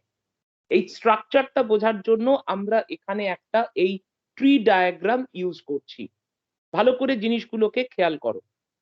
বাজেট বলতে আমরা কি জানি? বাজেটের মধ্যে দুটো জিনিস থাকবে, একদিকে থাকবে গভর্নমেন্টের রিসিপ্ট, একদিকে থাকবে গভর্নমেন্টের এক্সপেন্ডিচার। তাই বাজেটটাকে আমরা দুটো পার্টে ডিভাইড করছি, একটা হচ্ছে বাজেটের রিসিপ্ট পার্ট, একটা হচ্ছে বাজেটের এক্সপেন্ডিচার পার্ট।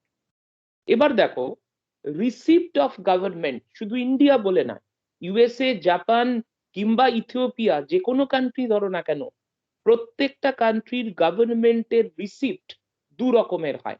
একটা হচ্ছে রেভিনিউ রিসিপ্ট এবং একটা হচ্ছে ক্যাপিটাল রিসিপ্ট। তাই রিসিপ্টটাকে ফার্দার আমরা ডিভাইড করছি দুটো পার্টে, একটা রেভিনিউ রিসিপ্ট এবং একটা ক্যাপিটাল রিসিপ্ট। এবার দেখো, এই যে আমরা রেভিনিউ রিসিপ্টটার কথা বললাম এখানে, এই রেভিনিউ রিসিপ্ট আবার দু রকমের হয়। রেভিনিউ রিসিপ্ট দু রকম বলতে কি কি? দেখো, এখানে বলা হয়েছে ট্যাক্স রেভিনিউ, আর একটাকে আমরা বলছি নন ট্যাক্স রেভিনিউ। তাহলে রেভিনিউ এক্সপেন্ডিচার অফ গভর্নমেন্ট সেটা দুটো সোর্স থেকে আসে। এই যে ভাগগুলো করা হচ্ছে, এই যে ডিভিশন গুলো করা হচ্ছে, সেগুলো কিন্তু সোর্সের ওপর বেস করে। যে গভর্নমেন্টের যে রেভিনিউ রিসিপ্টের কথা আমরা বলছি, সেই রেভিনিউ রিসিপ্ট দুটো সোর্স থেকে জেনারেট হয়, একটা ট্যাক্স রেভিনিউ সোর্স থেকে, একটা নন ট্যাক্স রেভিনিউ সোর্স থেকে। এবার ট্যাক্স রেভিনিউ কিন্তু আবার জেনারেট হচ্ছে দুটো সোর্স থেকে, direct tax source and indirect tax source. তাহলে শুরু করেছিলাম রিসিপ্ট দিয়ে, রিসিপ্টকে ভেঙেছিলাম রেভিনিউ অ্যান্ড ক্যাপিটালে। রেভিনিউ আবার দুটো জায়গা থেকে আসছে, একটা ট্যাক্স রেভিনিউ সোর্স থেকে, একটা নন ট্যাক্স রেভিনিউ সোর্স থেকে। এবার ট্যাক্স রেভিনিউ সোর্স আবার, ট্যাক্স রেভিনিউটা আবার আসছে দুটো সোর্স থেকে, একটা ডাইরেক্ট ট্যাক্স রেভিনিউ সোর্স, একটা ইনডাইরেক্ট ট্যাক্স রেভিনিউ সোর্স। আর যেটাকে নন ট্যাক্স আমরা বলেছি, নন ট্যাক্সের কিন্তু আলাদা করে কোনো ডিভিশন বা ক্লাসিফিকেশন হয় না, কারণ নন ট্যাক্স রেভিনিউ বলতে একটাই সোর্সকে বোঝায়। তাহলে রেভিনিউ রিসিপ্ট পার্টটা, তার যে ডিভিশন বা ক্লাসিফিকেশন, সেটা আমরা দেখলাম। এবার রিসিপ্টের আর একটা পার্ট রয়েছে, আর এক ধরনের রিসিপ্ট রয়েছে, সেটা হচ্ছে ক্যাপিটাল রিসিপ্ট। ক্যাপিটাল রিসিপ্ট দুটো সোর্স থেকে আসে। একটাকে আমরা বলছি ডেপ্ট ক্রিয়েটিং ক্যাপিটাল রিসিপ্ট। এই ডেপ্ট ক্রিয়েটিং বলতে গিয়ে এই যে ডেপ্ট টার্মটা ব্যবহার করা হচ্ছে, ডেপ্ট বলতে বোঝায় বরোইং। এনিওয়্যার, যে কোনো জায়গায় ডেপ্ট কথাটা যখনই পাবে, ইট মিনস বরোইং। তাহলে capital receipts of the government দুটো সোর্স থেকে আসছে, তার মধ্যে একটা হচ্ছে ডেপ্ট ক্রিয়েটিং ক্যাপিটাল রিসিপ্টস এবং আরেকটা সোর্স হচ্ছে নন ডেপ্ট ক্রিয়েটিং ক্যাপিটাল রিসিপ্টস। তাহলে ক্যাপিটাল রিসিপ্টসকে দুটো ভাগে আমরা ডিভাইড করছি। এবার যে ডেপ্ট ক্রিয়েটিং ক্যাপিটাল রিসিপ্টের কথা বললাম, সেই ডেপ্ট ক্রিয়েটিং রিসিপ্টটা দুটো দিক থেকে আসে, দুটো সোর্স থেকে আসে, একটা ইন্টারনাল ডেপ্ট, একটা এক্সটার্নাল ডেপ্ট। তাহলে এইটা যদি আমরা দেখি, তাহলে ডেপ্ট ক্রিয়েটিং ক্যাপিটাল রিসিপ্টের স্ট্রাকচারটা হয়ে গেল। আর যেটা নন ডেপ্ট ক্রিয়েটিং, সেটার ফার্দার কোনো ক্লাসিফিকেশন হয় না। নন ডেপ্ট ক্রিয়েটিং ক্যাপিটাল রিসিপ্ট একটাই source.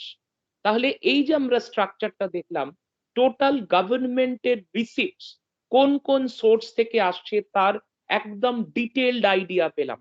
Revenue receipt, capital receipt. Revenue receipt আসছে দুটো জায়গা থেকে, ট্যাক্স রেভিনিউ, নন ট্যাক্স রেভিনিউ। ট্যাক্স রেভিনিউ আবার আসছে দুটো জায়গা থেকে, ডিরেক্ট ট্যাক্স রেভিনিউ এবং ইনডিরেক্ট ট্যাক্স রেভিনিউ। আর ক্যাপিটাল রিসিপ্ট সেটা আসছে দুটো সোর্স থেকে, ডেপ্ট ক্রিয়েটিং আর নন ডেপ্ট ক্রিয়েটিং। আবার ডেপ্ট ক্রিয়েটিং ফার্দার দুটো সোর্স থেকে আসছে, একটা ইন্টারনাল ডেপ্ট, একটা এক্সটার্নাল ডেপ্ট। তাহলে টোটাল রিসিপ্ট পার্টটা আমাদের বাজেটে কমপ্লিট হয়ে গেল। এবার আমাদের দেখতে হবে expenditure. Expenditure part is very simple. Expenditure of the government দুটো টাইপেরই হয়, একটা রেভিনিউ এক্সপেন্ডিচার, একটা ক্যাপিটাল এক্সপেন্ডিচার। রেভিনিউ এক্সপেন্ডিচারের ফার্দার কোনো ক্লাসিফিকেশন হয় না, ক্যাপিটাল এক্সপেন্ডিচারেরও কোনো ক্লাসিফিকেশন হয় না। So this is the structure. এই স্ট্রাকচারটা দেখলে বোঝা যায় যে গভর্নমেন্ট কোন কোন সোর্স থেকে তার রিসিপ্ট আর্ন করে, আর কোন কোন পারপাসে গভর্নমেন্ট তার এক্সপেন্ডিচার করে। এবার গভর্নমেন্টের যখন বাজেট ডকুমেন্ট প্রিপেয়ার হয়, সেই বাজেট ডকুমেন্টটা যদি আমরা ভালো করে ফলো করি, তাহলে we will get this structure in that document. ডকুমেন্টটা যদি ওভারঅল পুরোটা আমরা দেখি, তাহলে তার মধ্যে এই স্ট্রাকচারের রিফ্লেকশনটাই আমরা দেখতে পাবো। তো স্ট্রাকচার ব্যাপারটা নিয়ে কারোর কোনো কোয়ারি আছে?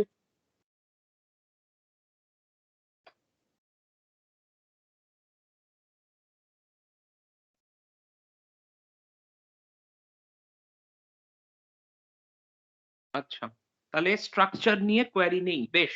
আমরা এই যে স্ট্রাকচার নিয়ে হ্যাঁ বলো।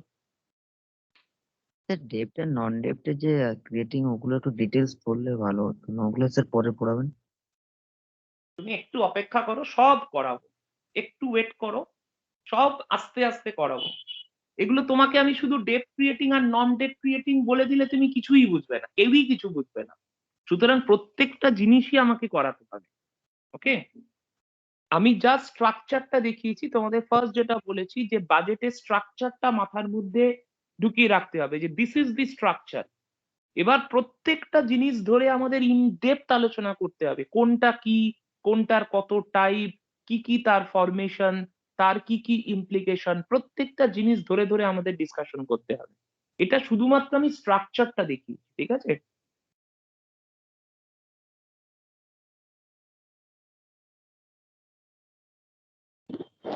আর কারোর কোয়েরি আছে কিছু? বেশ, এবারে দেখো আমরা রিসিপ্ট থেকে আমাদের আলোচনাটা শুরু করছি।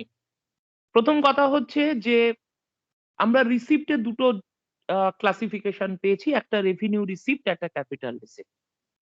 এবার আমাকে আগে জানতে হবে যে কোনটা ক্যাপিটাল রিসিপ্ট আর কোনটা রেভিনিউ রিসিপ্ট। কিভাবে আমি বুঝবো যে গভর্নমেন্টের একটা সার্টেন ইনকামকে, গভর্নমেন্টের একটা সার্টেন আর্নিং কে আমি ক্যাপিটাল রিসিপ্ট বলবো না সেটাকে রেভিনিউ রিসিপ্ট বলবো? এগুলো প্রত্যেকটা জিনিস তোমাদের লজিক্যালি বুঝতে হবে, কারণ পরীক্ষায় যে ধরনের প্রশ্ন আসে তাতে অপশানে গভর্নমেন্টের চারটে আর্নিং দিয়ে দেবে, দিয়ে বলবে যে which of the following is revenue receipt or which of the following is capital receipt. আমাদের বেসিক লজিকটা জানা থাকলে তবেই আমরা সেই লজিক গুলোকে অ্যাপ্লাই করে আমরা আইডেন্টিফাই করতে পারবো যে কোনটা ক্যাপিটাল রিসিপ্ট, কোনটা রেভিনিউ রিসিপ্ট। আমরা এই রেভিনিউ রিসিপ্ট, ক্যাপিটাল রিসিপ্টের ডেফিনেশন বলো, কনসেপ্ট বলো, পড়তে গিয়ে প্রথমে আগে আমরা দেখে নেব যে ক্যাপিটাল রিসিপ্ট কোনগুলোকে বলা হচ্ছে। বলা হচ্ছে যে গভর্নমেন্টের যে সমস্ত রিসিপ্ট গুলো তার ফিউচার লায়াবিলিটি ক্রিয়েট করে, গভর্নমেন্টের যে সমস্ত রিসিপ্ট গুলো গভর্নমেন্টের জন্য লায়াবিলিটি ক্রিয়েট করে, আরো প্রিসাইসলি বলতে গেলে গভর্নমেন্টের জন্য ফিউচার লায়াবিলিটি ক্রিয়েট করে, সেটাকে আমরা বলছি ক্যাপিটাল রিসিপ্ট। এখন এর মানেটা বুঝতে গেলে প্রথমে জানতে হবে যে ফিউচার লায়াবিলিটি যে কথাটা বললাম, এই ফিউচার লায়াবিলিটি কথাটার মানে কি। ফিউচার লায়াবিলিটি বলতে বোঝাচ্ছে যে আজকে ধরে নাও গভর্নমেন্ট একটা সার্টেন ইনকাম বা গভর্নমেন্ট একটা সার্টেন রিসিপ্ট আর্ন করলো, বাট আজকে যে রিসিপ্টটা আর্ন করলো তার জন্য গভর্নমেন্টকে ইন ফিউচার গভর্নমেন্টকে কিছু পে করতে হবে। অর্থাৎ জিনিসটা হচ্ছে আমি আজকে কিছু আর্ন করলাম, কিন্তু আজকে আর্ন করছি বলে ফিউচারে আমাকে কিছু পে করতে হবে। আজকে আর্ন করছি বলে ফিউচারে আমাকে কিছু এক্সপেন্ডিচার করতে হবে। ইফ দিস হ্যাপেন্স, তাহলে আজকে যেটা আর্ন করলাম সেটাকে আমরা বলবো ক্যাপিটাল রিসিপ্ট। এই যে ইন ফিউচার আমাকে কিছু দিতে হচ্ছে, এই দেওয়াটাকেই আমরা বলছি ফিউচার লায়াবিলিটি। এখন এটার জন্য যে এক্সাম্পল আমরা ব্যবহার করতে পারি সেটা কি? এক্সাম্পল হচ্ছে loan. Government, any government of any country, they borrow from some sources. প্রত্যেকটা গভর্নমেন্ট কোনো না কোনো সোর্স থেকে লোন করে বা বরোইং করে। আজকে লোন কনসেপ্টটাকে যদি একটু ভাবা যায়, তাহলে আমরাও যখন আজকে লোন নিচ্ছি আমাদের কোনো পার্সোনাল পারপাসে, আমি যদি ব্যাংকের কাছ থেকে আজকে লোন নিই কোনো পারপাসে, তাহলে আজকে যখন ব্যাংক আমাকে লোন ইস্যু করছে, তাহলে I receive some money in form of loan. আমি ব্যাংকের কাছে 5 লাখ টাকা লোন চাইলাম বা ব্যাংক আমাকে 5 লাখ টাকা লোন ইস্যু করে দিল, তাহলে আজকে আমি রিসিভ করলাম 5 লাখ টাকা। বাট আজকে আমি যে 5 লাখ টাকা রিসিভ করলাম এর জন্য আমাকে ইন ফিউচার এই 5 লাখ টাকা উইথ 2 লাখ টাকা ইন্টারেস্ট ব্যাংককে ফেরত দিতে হবে। তাহলে আজকে আমার কাছে 5 লাখ টাকা যেটা কিনা রিসিভড, তার জন্যই ইন ফিউচার আমার কিন্তু 7 লাখ টাকার লায়াবিলিটি ক্রিয়েশন হচ্ছে। এই যে বললাম যে আজকে আমি আর্ন করছি কিন্তু তার জন্য আমাকে ইন ফিউচার পে করতে হচ্ছে। এই পে করাটা হচ্ছে আমার কাছে অব্লিগেশন। অব্লিগেশন মানেই এটা হচ্ছে আমার লায়াবিলিটি। লায়াবিলিটি আমরা বাংলায় বলি দায়। তো সুতরাং আমরা যখন আজকে ব্যাংকের কাছে লোন করছি, loan creates some amount of liability. সেই লায়াবিলিটিটা আমাদের কিভাবে ক্যারি করতে হয়? By paying the money to the bank in future. This same thing applies to the government as well. আজকে গভর্নমেন্ট যখন বরোইং করছে, গভর্নমেন্ট যখন লোন নিচ্ছে কোনো একটা সোর্স থেকে, তাহলে আজকে এটা মনে রাখবে যে আজকে যখন গভর্নমেন্ট লোন নিচ্ছে, সাপোজ 21-22 ফাইন্যান্সিয়াল ইয়ারে গভর্নমেন্ট যদি 100 টাকা লোন নেয়, তাহলে 21-22 বাজেটে এই 100 টাকাকে বলা হবে গভর্নমেন্টের রিসিপ্ট। কারণ গভর্নমেন্ট এটা হাতে পেয়েছে এই ফাইন্যান্সিয়াল ইয়ার। কিন্তু এই 100 টাকা রিসিপ্টের জন্য মনে করো গভর্নমেন্টকে 2025-এ 120 টাকা লেন্ডারকে ফেরত দিতে হবে। তার মানে 100 টাকা আমি আজকে যে রিসিপ্ট আর্ন করছি তার জন্য আমার একটা ফিউচার লায়াবিলিটি তৈরি হচ্ছে। এখানে বলা হয়েছে যে রিসিপ্টটা ফিউচার লায়াবিলিটি ক্রিয়েট করে সেই রিসিপ্টটাকে বলা হবে ক্যাপিটাল রিসিপ্ট। তাহলে এই যে 100 টাকা গভর্নমেন্ট লোন নিল, this loan is a capital receipt of the government. এবার আরেক ধরনের রিসিপ্ট আছে গভর্নমেন্টের, যেখানে লায়াবিলিটি ক্রিয়েশনের বদলে অ্যাসেট রিডাকশন হয়।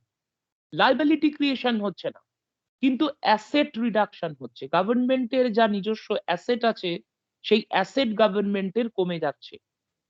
এখন এই অ্যাসেট রিডাকশনের এগেনস্টে, এটাই বোঝান, অ্যাসেট রিডাকশনের এগেনস্টে গভর্নমেন্ট যদি আজকে একটা certain some of money receive করে, তাহলে সেটাকেও ক্যাপিটাল রিসিপ্ট বলা হচ্ছে।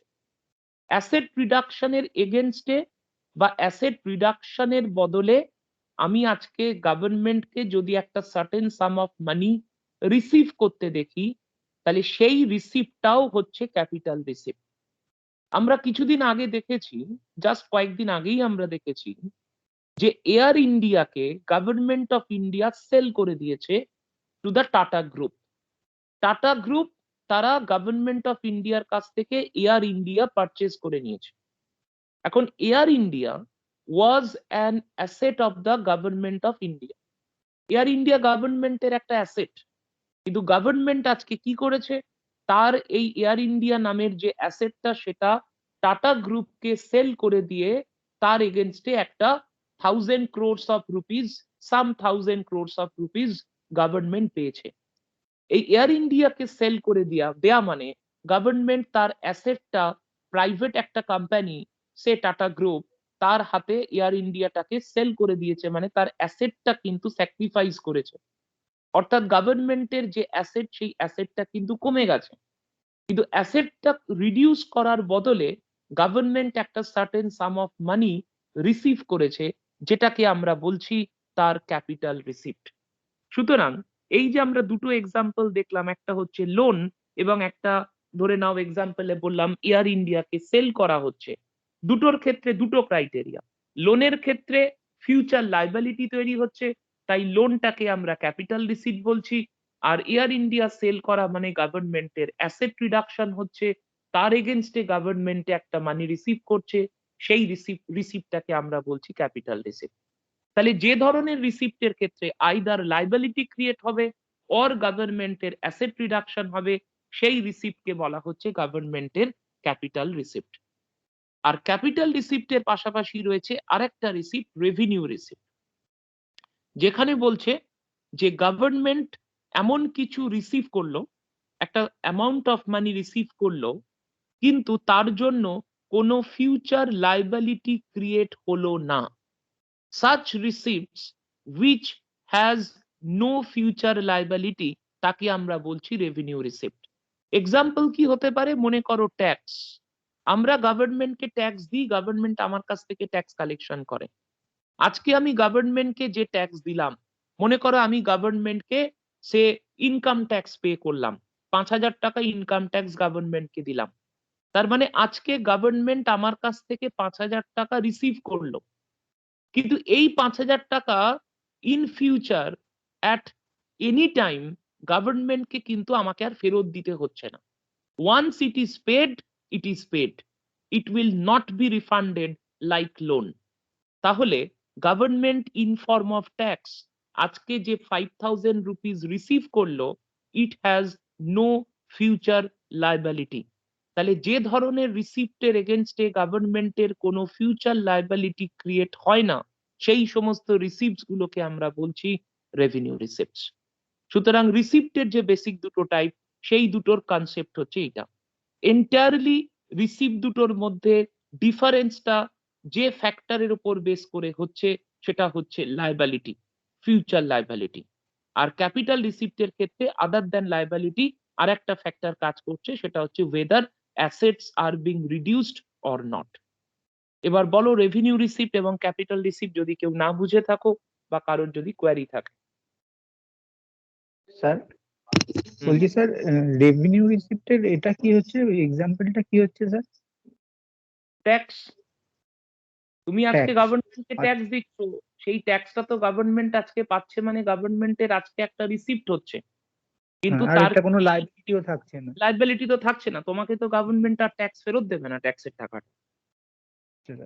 আর স্যার এই যে ক্যাপিটাল রিসিপ্টে যে আপনি এক্সাম্পলটা দিলেন স্যার, এয়ার ইন্ডিয়াটা যে বিক্রি করে দিল টাটা গ্রুপের কাছে, তো স্যার এইটাতে মানে ইকোনমিককে আমাদের ইকোনমিতে কি এফেক্ট পড়বে? মানে আগে তো সরকার সরাসরি একটা রেভিনিউ ক্রিয়েট করছিল এয়ার ইন্ডিয়া থেকে, এখন এয়ার ইন্ডিয়াটাকে বিক্রি করে দিল, এটাতে কি মানে লাভ হলো না ক্ষতি হলো? এরকম যদি কেউ কিছু জিজ্ঞেস করে তখন কি উত্তর দেবো?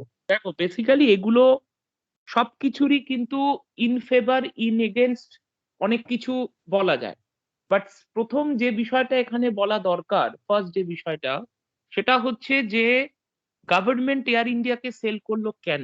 Because Air India has been a loss making body for such a long period of time.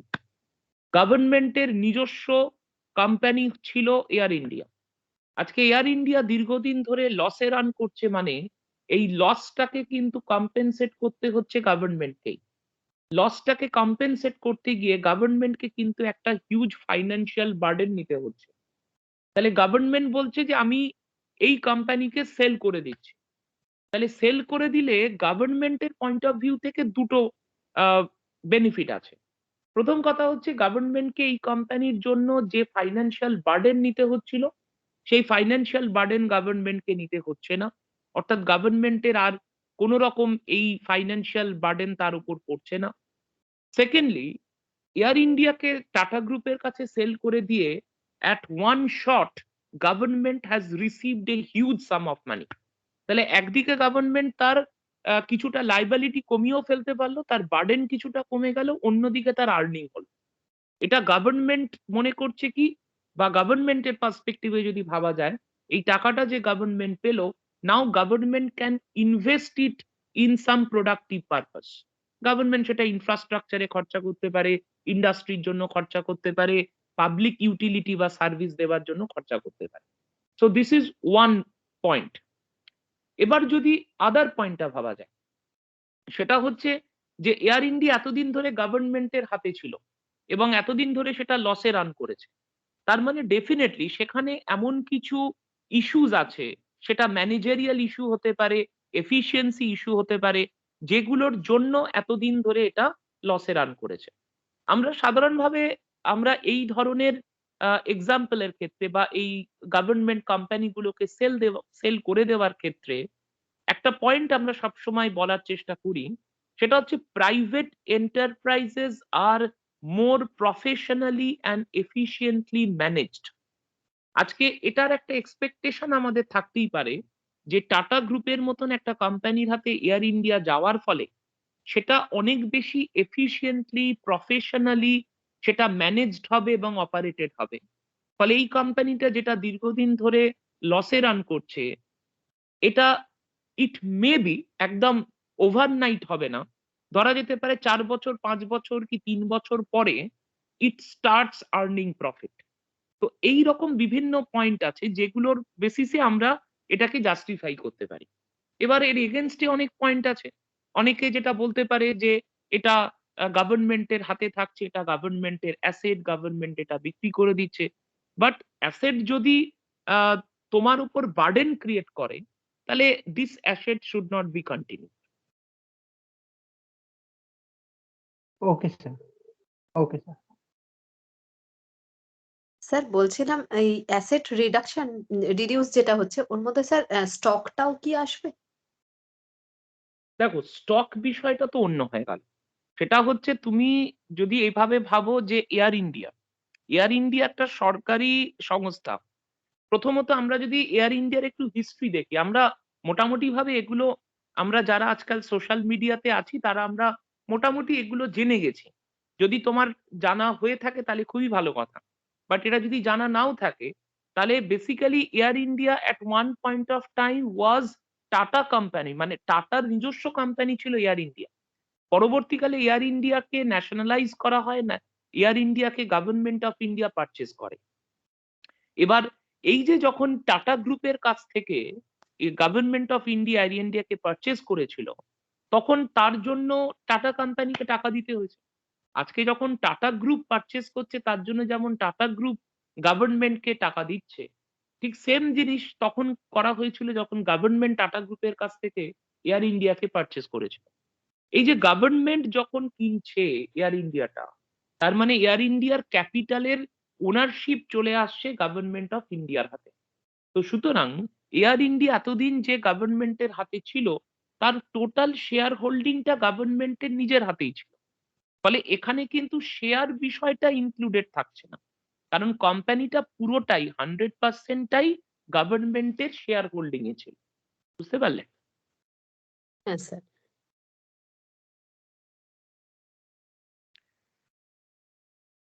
আচ্ছা, আমরা দুটো টাইপ অফ রিসিপ্ট আমরা ডিসকাশন করলাম, revenue receipt and capital receipt. এবার আমরা দেখেছিলাম যে রেভিনিউ রিসিপ্ট সেটা further divided into two types স্ট্রাকচারে। একটা বলেছিলাম ট্যাক্স রেভিনিউ, একটা নন ট্যাক্স রেভিনিউ। এখন এই দুটোকে যদি খুব সহজ করে বুঝতে হয়, এটা বোঝাটা এমন কিছু শক্ত নয়। সেটা হচ্ছে গভর্নমেন্ট যে বিভিন্ন ধরনের ট্যাক্স ইম্পোজ করে, এই ট্যাক্স ইম্পোজ করে ট্যাক্স বসিয়ে সেখান থেকে গভর্নমেন্ট যে রিসিপ্ট আর্ন করে, সেটাকে আমরা বলছি tax revenue receipt. Any kind of taxes, যত রকমের ট্যাক্স হয়, সমস্ত রকম ট্যাক্স থেকে গভর্নমেন্টের যে রিসিপ্ট আসে, সেটাকে আমরা ট্যাক্স রেভিনিউ রিসিপ্ট বলেছি। আর আদার দ্যান ট্যাক্সেস, ট্যাক্স নয় এমন অনেক রেভিনিউ রিসিপ্ট আছে। অর্থাৎ গভর্নমেন্টের এমন অনেক রেভিনিউ রিসিপ্ট আছে যেগুলো ট্যাক্স নয়। তাই রেভিনিউ রিসিপ্ট কিন্তু ট্যাক্স নয়, এই রকম গুলোকে আমরা বলছি নন ট্যাক্স রেভিনিউ রিসিপ্ট। কোনগুলোকে নন ট্যাক্স রেভিনিউ রিসিপ্ট বলে সেগুলো আমরা পরে আসবো। আমরা প্রথমে যেটা জেনে নেব সেটা হচ্ছে ট্যাক্স রেভিনিউ রিসিপ্টের কথা বলতে গিয়ে অবশ্যই আমাদের যে জায়গাটা ডিফাইন করতে হবে সেটা হচ্ছে হোয়াট ইজ ট্যাক্স। দেখো, ট্যাক্স হচ্ছে বেসিক্যালি একটা কম্পালসারি পেমেন্ট। আমাদের ওপর যখন গভর্নমেন্ট কোনো একটা ট্যাক্স ইম্পোজ করে, সেই ট্যাক্স কিন্তু আমরা অন্তত লিগালি যদি ভাবা যায়, তাহলে we are bound to pay taxes. Tax payment করাটা কিন্তু কম্পালশন, ট্যাক্স পেমেন্ট করাটা অপশনাল নয়, যে আমার ইচ্ছে হলে আমি দিলাম, আমার ইচ্ছে হলো না আমি দিলাম না, নট দ্যাট। সেই জন্যই ট্যাক্সকে আমরা বলছি কম্পালসারি পেমেন্ট। কিন্তু আমরা যখন ট্যাক্স পে করি, আমরা বলতে কারা? অবশ্যই রেসিডেন্টস অফ এ কান্ট্রি। তাহলে ট্যাক্স মানে যে কম্পালসারি পেমেন্টের কথা বলছে, this payment is made by the residents. কাকে পেমেন্টটা করছি? Definitely to the government. কিন্তু যেটা last part which is very very important, সেটা হচ্ছে while paying taxes we cannot expect any direct return। এই জায়গাটাই কিন্তু uniqueness of the concept of tax. দেখো, ট্যাক্স বলতে আমরা কম্পালসারি পেমেন্ট বলেছি, এটা বলার মানে কিন্তু এরকম নয় যে একমাত্র ট্যাক্সই হচ্ছে কম্পালসারি পেমেন্ট। আমরা এমন অনেক কিছু পেমেন্ট করি যেগুলো বাই নেচার হচ্ছে কম্পালসারি। আমি দোকানে একটা পেন কিনতে গেলাম, যে পেনটার দাম হচ্ছে 10 টাকা। আমাকে যদি পেনটা কিনতে হয়, আমাকে যদি পেনটা পেতে হয়, তাহলে I have to make the payment of 10 rupees. তাহলে even paying price for a pen is also a compulsory payment. পেনটা কেনার জন্য 10 টাকা দেওয়াটাও আমার জন্য কম্পালশন। সুতরাং ট্যাক্স পেমেন্টটাই একমাত্র কম্পালসারি পেমেন্ট নয়।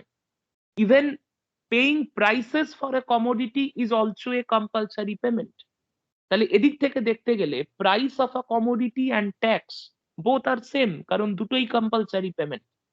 কিন্তু তাহলে দুটোর মধ্যে তো ডিফারেন্স নিশ্চয়ই আছে। তাহলে ডিফারেন্সটা কোথায়? ডিফারেন্স হচ্ছে এই জায়গাতে। সেটা হচ্ছে যখন আমি একটা পেনের জন্য 10 টাকা আমি সেলারকে পে করছি, after paying that 10 rupees I can claim a specific return. Specific রিটার্নটা কি? যে পেনটার জন্য 10 টাকা দিচ্ছি আমি সেই পেনটাই ক্লেম করব। আমি পেনের জন্য 10 টাকা দিয়ে আমাকে সেলার ধরে নাও একটা সে এ পিস অফ কেক হাতে ধরিয়ে দিল, আই উড নট অ্যাকসেপ্ট। যেটার জন্য পে করছি সেটাই আমাকে দিতে হবে, and I can claim that commodity. I can claim a direct return. This is not applicable in case of tax. আমি গভর্নমেন্টকে ট্যাক্স দিলাম, গভর্নমেন্ট বলেছে 5,000 টাকা তোমায় ট্যাক্স দিতে হবে, কম্পালসারি পেমেন্ট। আমি গভর্নমেন্টকে 5,000 টাকা দিলাম। 5,000 টাকা দেওয়ার সময় আমি গভর্নমেন্টকে বলতে পারবো না যে এই 5,000 রুপিস পেমেন্টের এগেনস্টে either you have to install a street light in front of my house, or you have to prepare the road, or you have to repair the road in front of my house, বা এই 5,000 টাকার আমি তোমাকে payment করলাম, তার বদলে আমার লোকালিটিতে একটা ধরে নাও হচ্ছে পার্ক তৈরি করে দিতে হবে, একটা স্কুল তৈরি করে দিতে হবে, বা আমার এখানে একটা ড্রিঙ্কিং ওয়াটারের ব্যবস্থা করে দিতে হবে। I cannot specify any such direct return. আমি যে 5,000 টাকা গভর্নমেন্টকে দিচ্ছি তার এগেনস্টে গভর্নমেন্ট আমার বাড়ির সামনে একটা লাইট বসিয়ে দিতে পারে, বাড়ির সামনে ভেঙে যাওয়া রাস্তাটা সারিয়ে দিতে পারে, আমার লোকালিটিতে একটা ফায়ার ব্রিগেড স্টেশন তৈরি করে দিতে পারে, আবার কিছুই নাও দিতে পারে। Nothing government can pay against the payment of that tax. সুতরাং এই জায়গাটাই ভাইটাল যে যখন আমরা ট্যাক্স বলতে একটা কম্পালসারি পেমেন্টের কথা বলছি, সেই কম্পালসারি পেমেন্ট আমরা রেসিডেন্সরা করতে আমরা বাধ্য, কিন্তু ট্যাক্স পেমেন্টের এগেনস্টে আমি কোনো ডাইরেক্ট রিটার্ন ক্লেম করতে পারবো না, বা ডাইরেক্ট রিটার্ন আমি এক্সপেক্ট করতে পারবো না। সো এই জায়গাটাই কিন্তু paying price for a commodity and paying taxes are two different thing. তাহলে এইটা হচ্ছে basic definition, basic concept of tax. তাহলে ট্যাক্স কাকে বলে সেই জায়গাটা আমাদের জানা হলো। এবারে আমরা বলেছিলাম যে ট্যাক্স আবার দু রকমের হচ্ছে, স্ট্রাকচারটা মাথায় রাখো। ট্যাক্স দুটো সোর্স থেকে আসছে, কারণ ট্যাক্স দু রকমের হয়, টাইপ অফ ট্যাক্স দুটো, ডাইরেক্ট ট্যাক্স আর ইনডাইরেক্ট ট্যাক্স। ন্যাশনাল ইনকাম পড়তে গিয়ে আমরা ইনডাইরেক্ট ট্যাক্সের নামও জেনেছি, ডাইরেক্ট ট্যাক্সের নামও আমরা জেনেছি। এবার যে জিনিসটা আমাদের জানতে হবে সেটা হলো direct tax and indirect tax ব্যাপারটা কি। Direct tax and indirect tax ব্যাপারটা বুঝতে গেলে আমাদের এই টার্মটাকে ক্ল্যারিফাই করতে হবে। টার্মটা কি দেখতে পাচ্ছ ট্যাক্স বার্ডেন। দেখো এটা আমরা সবসময় এটা আমাদের জানা উচিত, আমরা প্রত্যেকে জানিও ইনফ্যাক্ট। সেটা হচ্ছে anything which is compulsory, anything which is a compulsion for us creates A burden. যা কিছু আমাদের জন্য কম্পালসারি সেগুলোই আমাদের জন্য বার্ডেন ক্রিয়েট করে। আমি যদি এখন তোমাদেরকে বলি যে আজকে আমি 9:30 ক্লাস স্টার্ট করেছি, আজকে আমি তোমাদের নেক্সট 4 ঘন্টা ক্লাস নেব, রাত্রি 1:30 অবধি আমি তোমাদের ক্লাস নেব, এবং এই 4 ঘন্টা ক্লাস অ্যাটেন্ড করাটা তোমাদের জন্য কম্পালশন। এখন তোমরা 4 ঘন্টা তোমাদের যতজন ক্লাসে অ্যাটেন্ড করছো তাদের মধ্যে কিছু জন 4 ঘন্টা ক্লাস করতে রাজি থাকতে পারে, বাকি 4 জন ক্লাস করতে রাজি নাও থাকতে পারে। Since it is a compulsion on all of you, সুতরাং যারা রাজি নয় তারা রাজি না হলেও তারা বাধ্য হবে 4 ঘন্টা ক্লাসে অ্যাটেন্ড করতে। So it will put a burden on them. কথাটা এই জন্যই বললাম, যেহেতু ট্যাক্স মানেই বলা হয়েছে কম্পালসারি পেমেন্ট, তাই এনিথিং হুইচ ইজ কম্পালসারি, আমি ট্যাক্স পে করতে রাজি কি রাজি নই, আমার পে করার মতন সাফিসিয়েন্ট টাকা আছে কি নেই, nothing will be considered. Tax বসানো হয়েছে, আমাকে ট্যাক্স দিতে হবে। যে অ্যামাউন্ট অফ ট্যাক্স আমি পে করছি গভর্নমেন্টকে, that is called tax burden. আমাকে 5,000 টাকা ট্যাক্স দিতে দেওয়া মানে, বা আমাকে 5,000 টাকা ট্যাক্স দিতে বলা মানে, government is putting A tax burden of 5,000 rupees on me. সেটা 5,000 হতে পারে বা 5 লাখ হতে পারে। এই যে ট্যাক্স বার্ডেনের কনসেপ্টটা বললাম, in case of direct taxes, যার উপর ট্যাক্স ইম্পোজ গভর্নমেন্ট করেছে, যাকে গভর্নমেন্ট ট্যাক্স দিতে বলেছে, তার পক্ষে ট্যাক্স বার্ডেনটা অন্য কারোর ওপর শিফট করে দেওয়া সম্ভব নয় in case of direct taxes. আমরা ডাইরেক্ট ট্যাক্সের এক্সাম্পল কি দেখেছিলাম? ডাইরেক্ট ট্যাক্সের এক্সাম্পল আমরা জানি ইনকাম ট্যাক্স, ন্যাশনাল ইনকাম করতে গিয়ে আমরা দেখেছি। এখন ইনকাম ট্যাক্সের কথা ভাবো, আমি সারা বছরে যত টাকা ইনকাম আর্ন করেছি তার এগেনস্টে গভর্নমেন্ট আমাকে 5,000 টাকার ইনকাম ট্যাক্স পে করতে বলছে, আমার উপর 5,000 টাকার ইনকাম ট্যাক্স ইম্পোজ করেছে। So I have to carry a burden of 5,000 rupees. এবার আমার 5,000 টাকা দেওয়ার ইচ্ছা নেই। এখন এই অবস্থায় আমি তোমাদের কাউকে গিয়ে বলতে পারবো না যে আমাকে গভর্নমেন্ট 5,000 টাকা ট্যাক্স দিতে বলেছে, আমার দেওয়ার ইচ্ছে নেই, তোমরা কেউ আমার 5,000 টাকার ট্যাক্সটা দিয়ে দাও। বা আমি আমার কোনো নেবারকে গিয়ে বলতে পারবো না যে আমার না 5,000 টাকার ট্যাক্স দেওয়ার ইচ্ছে নেই, আপনি আমার ট্যাক্সটা পে করে দেন। No one will pay and I can't ask anybody else. তাহলে ইনকাম ট্যাক্সের মতন ট্যাক্সের ক্ষেত্রে বার্ডেনটা যার উপর ইম্পোজ করা হয়েছে তাকেই কিন্তু বার্ডেনটা ক্যারি করতে হচ্ছে। No one else will carry the burden. তাহলে এখানে burden cannot be shifted, but in case of indirect tax burden can be shifted. আমি ইনডাইরেক্ট ট্যাক্সের এক্সাম্পল হিসেবে যদি জিএসটির কথা ধরি, তোমাদের ন্যাশনাল ইনকাম পড়াতে গিয়ে, মার্কেট প্রাইস বোঝাতে গিয়ে আমি তোমাদের বলেছিলাম যে একটা কমোডিটি যখন আমরা কোনো একটা জিনিস পারচেজ করছি, যেখানে তার প্রাইসটা প্রিন্ট করা থাকে, তার উপরে একটা স্ট্যাটিউটারি স্টেটমেন্ট থাকে ইনক্লুসিভ অফ অল ট্যাক্সেস। আমি 100 টাকা দিয়ে একটা জিনিস কিনছি মানে ওই 100 টাকাটা কিন্তু জিনিসের দাম নয়, ওই 100 টাকার মধ্যে জিনিসটার দামও আছে, ওর মধ্যে ট্যাক্সটাও ধরা আছে। এখন মনে করো 100 টাকার মধ্যে যে ট্যাক্সটা আছে সেটা হচ্ছে জিএসটি। মনে করো 15 টাকার জিএসটি ওই 100 টাকার দামটার মধ্যে ইনক্লুডেড রয়েছে। এখন এই জিএসটিটা গভর্নমেন্ট কার উপর ইম্পোজ করেছে? Not on me. জিএসটিটা গভর্নমেন্ট ইম্পোজ করেছে অন দ্য সেলার, কিন্তু জিএসটি ট্যাক্সটা আলটিমেটলি পে করছে কে? পে করছে বায়ার বা কনজিউমার। তার মানে বার্ডেনটা ক্যারি করছে কে? কনজিউমার। কিন্তু গভর্নমেন্ট এই জিএসটির ট্যাক্স বার্ডেনটা ইম্পোজ করেছিল কার উপর? On the seller. এখানে সেলার কি করেছে? সেলার এই ট্যাক্সের বার্ডেনটা শিফট করে দিয়েছে on the consumer. Since it is, দুরম ভাবেই বলা যেতে পারে, যেহেতু জিএসটি একটা ইনডাইরেক্ট ট্যাক্স, তাই তার ক্ষেত্রে বার্ডেনটা শিফট করা গেছে। উল্টোটাও বলা যেতে পারে যে ট্যাক্স বার্ডেনটা, জিএসটির মতন ট্যাক্সের বার্ডেনটা যার উপর ট্যাক্সটা ইম্পোজ করা হয়েছিল সে অন্য কারোর উপর শিফট করে দিতে পেরেছে, মানেই GST is an indirect tax. সুতরাং ডাইরেক্ট ট্যাক্সের ক্ষেত্রে বার্ডেন শিফট করা যায় না, ইনডাইরেক্ট ট্যাক্সের ক্ষেত্রে বার্ডেনটা শিফট করা যায়। So these are the two type of taxes. Tax আর ট্যাক্সের দুটো টাইপ। কারোর কিছু কোয়ারি আছে?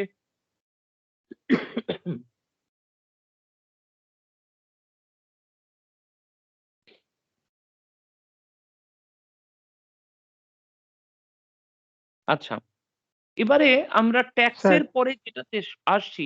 হ্যাঁ বলো। স্যার এই ইনডাইরেক্ট ট্যাক্সটা শিফট যে করছি কিভাবে করছি আর একবার বলবেন স্যার প্লিজ।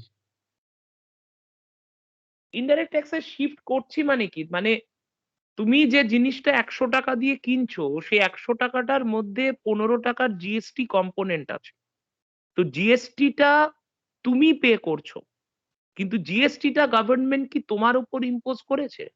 জিএসটিটা তো গভর্নমেন্ট ইম্পোজ করেছে অন দ্য সেলার। কিন্তু সেলার যখন তার প্রাইসটা ফিক্স করছে, তখন সে প্রাইসটা ফিক্স করার সময় ট্যাক্স কম্পোনেন্টটা ইনক্লুড করে দিচ্ছে। তুমি মার্কেট প্রাইসের ক্যালকুলেশন যখন ন্যাশনাল ইনকামে পড়েছিলে, কি পড়েছিলে? Factor cost plus indirect taxes.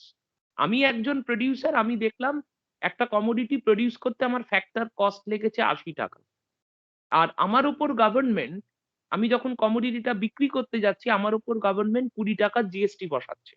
আমি কি করলাম, জিনিসটা আমি 80 টাকায় বিক্রি না করে 80 প্লাস 20 করে দিলাম, করে জিনিসটার দাম করলাম ইনক্লুসিভ অফ ট্যাক্সেস, দাম করলাম 100 টাকা।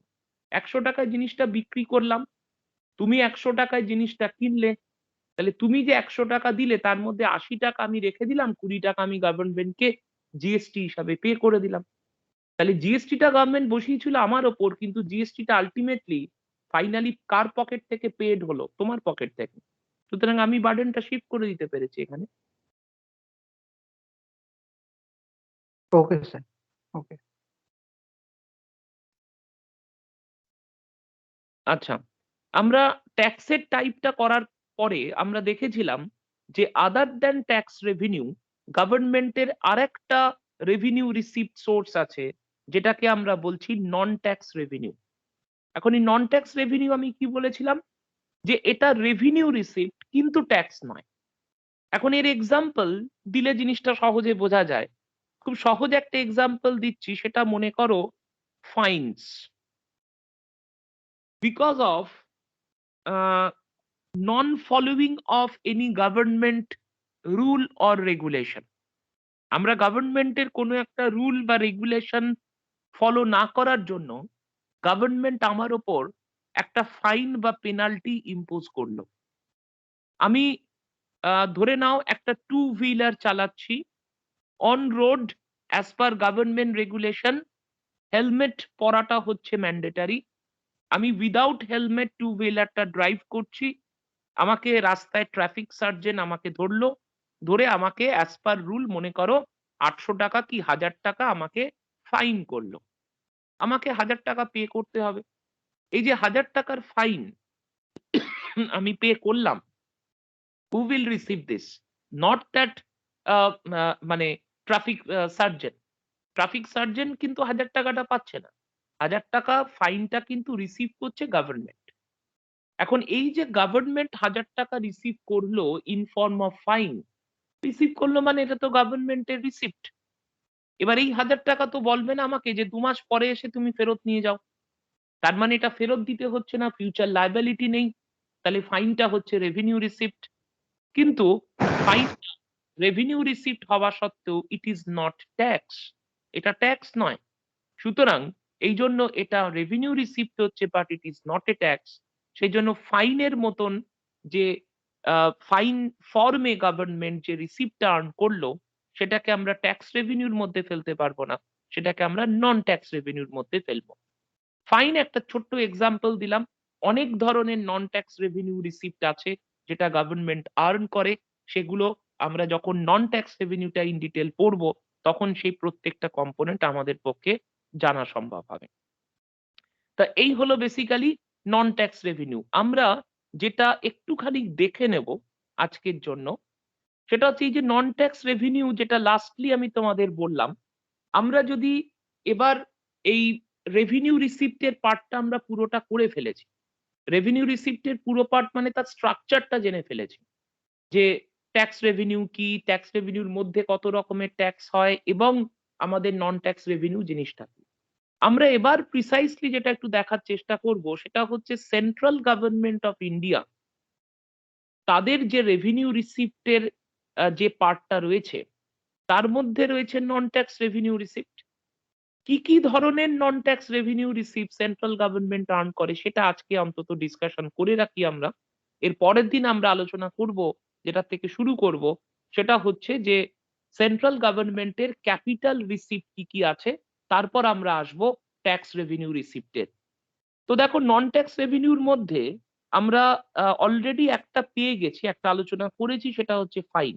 ফাইনের মতন আবার কিছু পেনাল্টিও আছে, ব্যাপারগুলো একই, ফাইনস অ্যান্ড পেনাল্টিজ, যেটা গভর্নমেন্ট রিসিভ করে ফ্রম ল অফেন্ডার্স, যারা ল ফলো করছে না, ল ব্রেক করছে, government rules and regulation follow করছে না, তাদের কাছ থেকে গভর্নমেন্ট যে ফাইনস অ্যান্ড পেনাল্টিজ রিসিভ করে সেটা গভর্নমেন্টের নন ট্যাক্স রেভিনিউ রিসিপ্ট।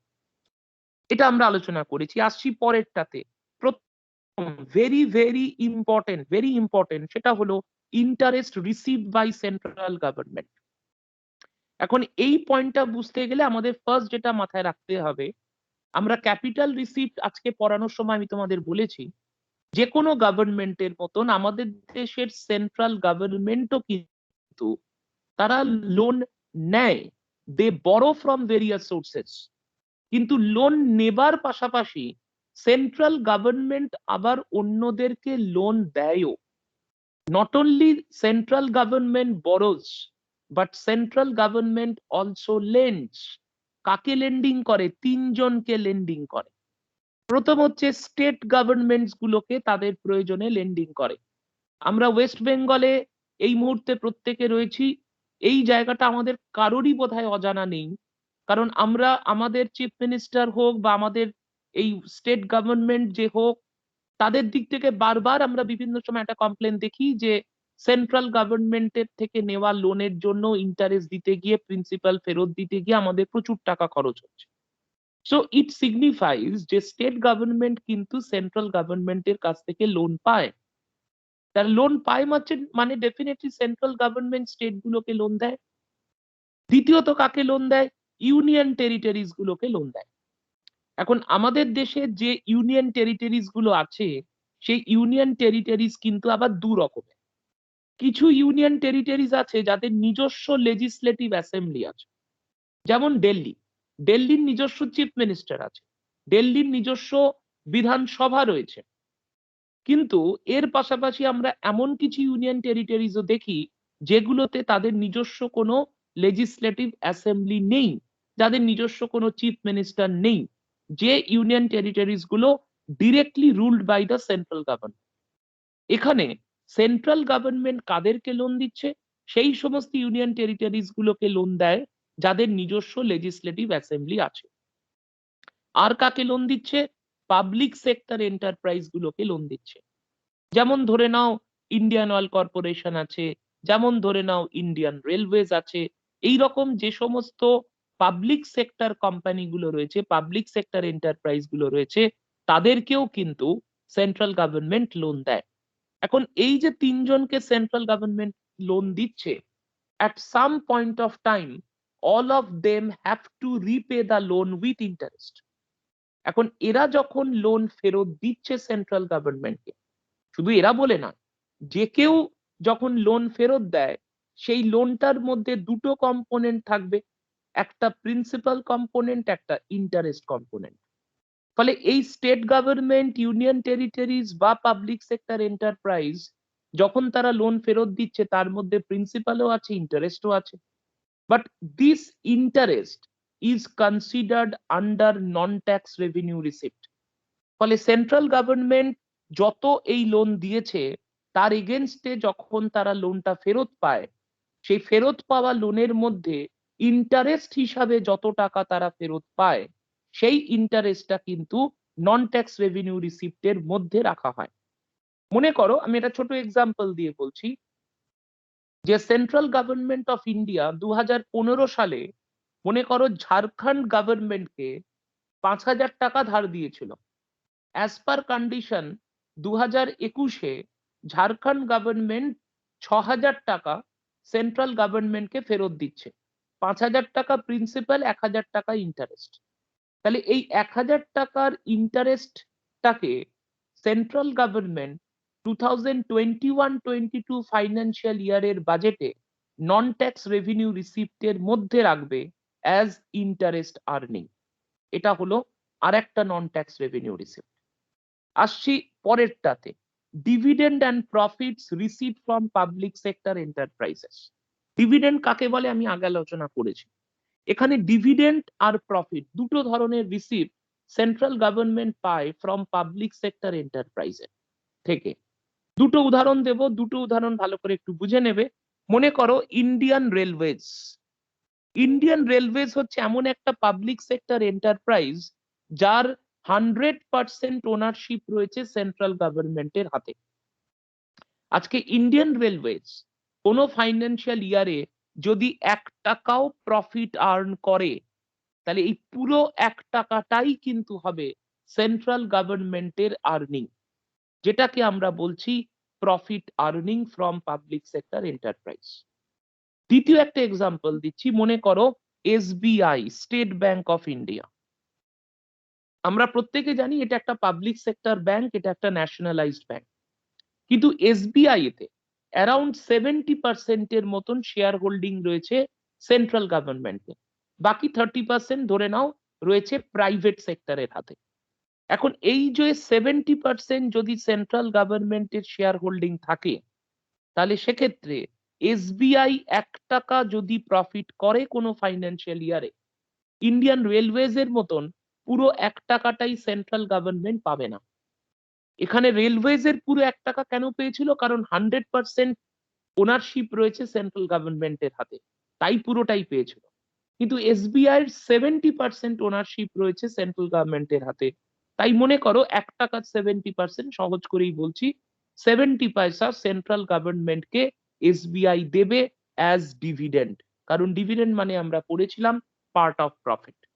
তাহলে এরকম পাবলিক সেক্টর এন্টারপ্রাইজ গুলোর কাছ থেকে প্রফিট হিসাবে বা ডিভিডেন্ড হিসাবে সেন্ট্রাল গভর্নমেন্ট যেটা আর্ন করে, সেটা নন ট্যাক্স রেভিনিউ রিসিপ্টের মধ্যে দেখানো হয়। নেক্সট কি? Granting aids received from external sources. Granting aid বলতে সিম্পলিফাই করে আমরা বলতে পারি ফাইন্যান্সিয়াল এড। বিভিন্ন সময়, সব সময় নয়, বিভিন্ন সময় আমরা দেখি, সাধারণত এগুলো কোন ক্ষেত্রে দেখা যায়, যে ধরে নাও ইন্ডিয়াতে একটা বড় ধরনের ন্যাচারাল ক্যালামিটি হয়েছে বা অন্য কোনো ধরনের একটা ক্রাইসিস সিচুয়েশন তৈরি হয়েছে, তাতে আদার কান্ট্রিজ গুলো তারা অনেক সময় ইন্ডিয়ান গভর্নমেন্টকে ফাইন্যান্সিয়াল হেল্প পাঠাবে।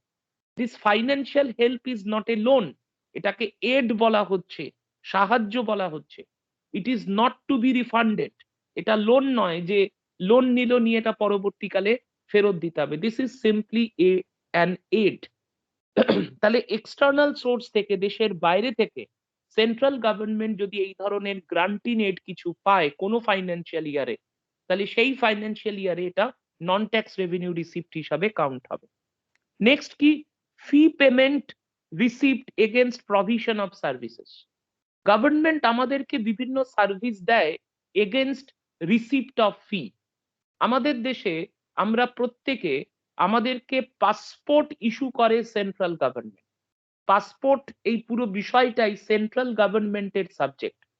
এখন আমি যদি বিদেশে যাব বলে আমাকে যদি পাসপোর্ট করাতে হয়, আমি পাসপোর্টের জন্য অ্যাপ্লাই করলে মনে করো 1000 টাকা কি 2000 টাকা আমাকে ফি দিতে হবে। এই যে ফিটা আমি দিচ্ছি, এই ফিটা কি জন্য দিচ্ছি? Because government is providing me some sort of services in form of issuing passport. তাহলে এই ধরনের গভর্নমেন্ট সার্ভিস নিতে গিয়ে আমরা গভর্নমেন্টকে যে ফি পেমেন্ট করি, সেই ফিটাও কিন্তু নন ট্যাক্স রেভিনিউ রিসিপ্টের মধ্যে যাবে। এই যে যেগুলো ডিসকাশন করছি, এগুলো প্রত্যেকটাই দেখো রেভিনিউ রিসিপ্ট বাই নেচার, কারণ এগুলো কোনোটাই গভর্নমেন্টকে পরবর্তীকালে ফেরত দিতে হয় না, এগুলোর কোনোটারই ফিউচার লায়াবিলিটি নেই, এবং এগুলো কোনোটাই ট্যাক্স নয়। তাই এগুলো প্রত্যেকটাই নন ট্যাক্স রেভিনিউ রিসিপ্টের মধ্যে ঢুকছে।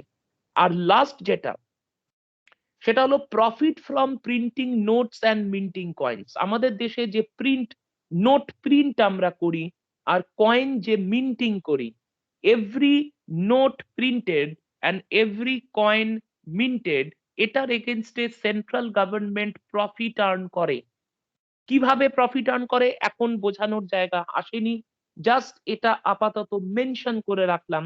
আমরা আফটার বাজেট যখন রিজার্ভ ব্যাংক অফ ইন্ডিয়া পড়বো, তখন এই জায়গাটার প্রসেসিংটা আমরা দেখব, যে নোট প্রিন্টিং এবং কয়েন মিন্টিং থেকে কিভাবে গভর্নমেন্টের প্রফিট হয়।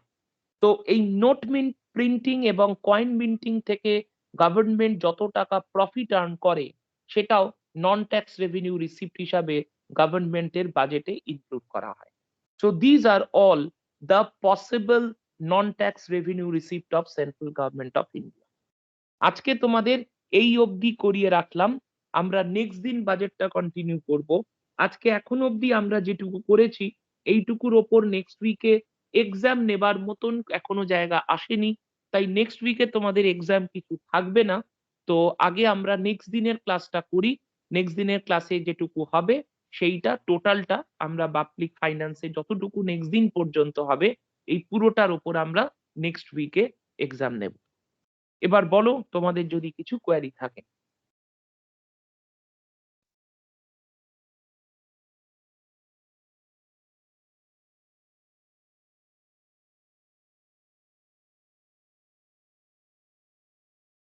আচ্ছা, তোমাদের কোয়ারি যদি কিছু না থাকে তাহলে আজকে এখানে ক্লাস এন্ড করে দিচ্ছি।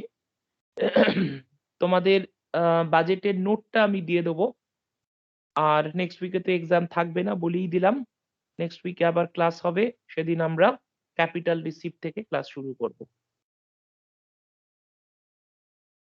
ঠিক আছে, আজকে এন্ড করে দিচ্ছি তাহলে। Thank you sir, good night. হ্যাঁ, good night. Thank you, sir. Welcome.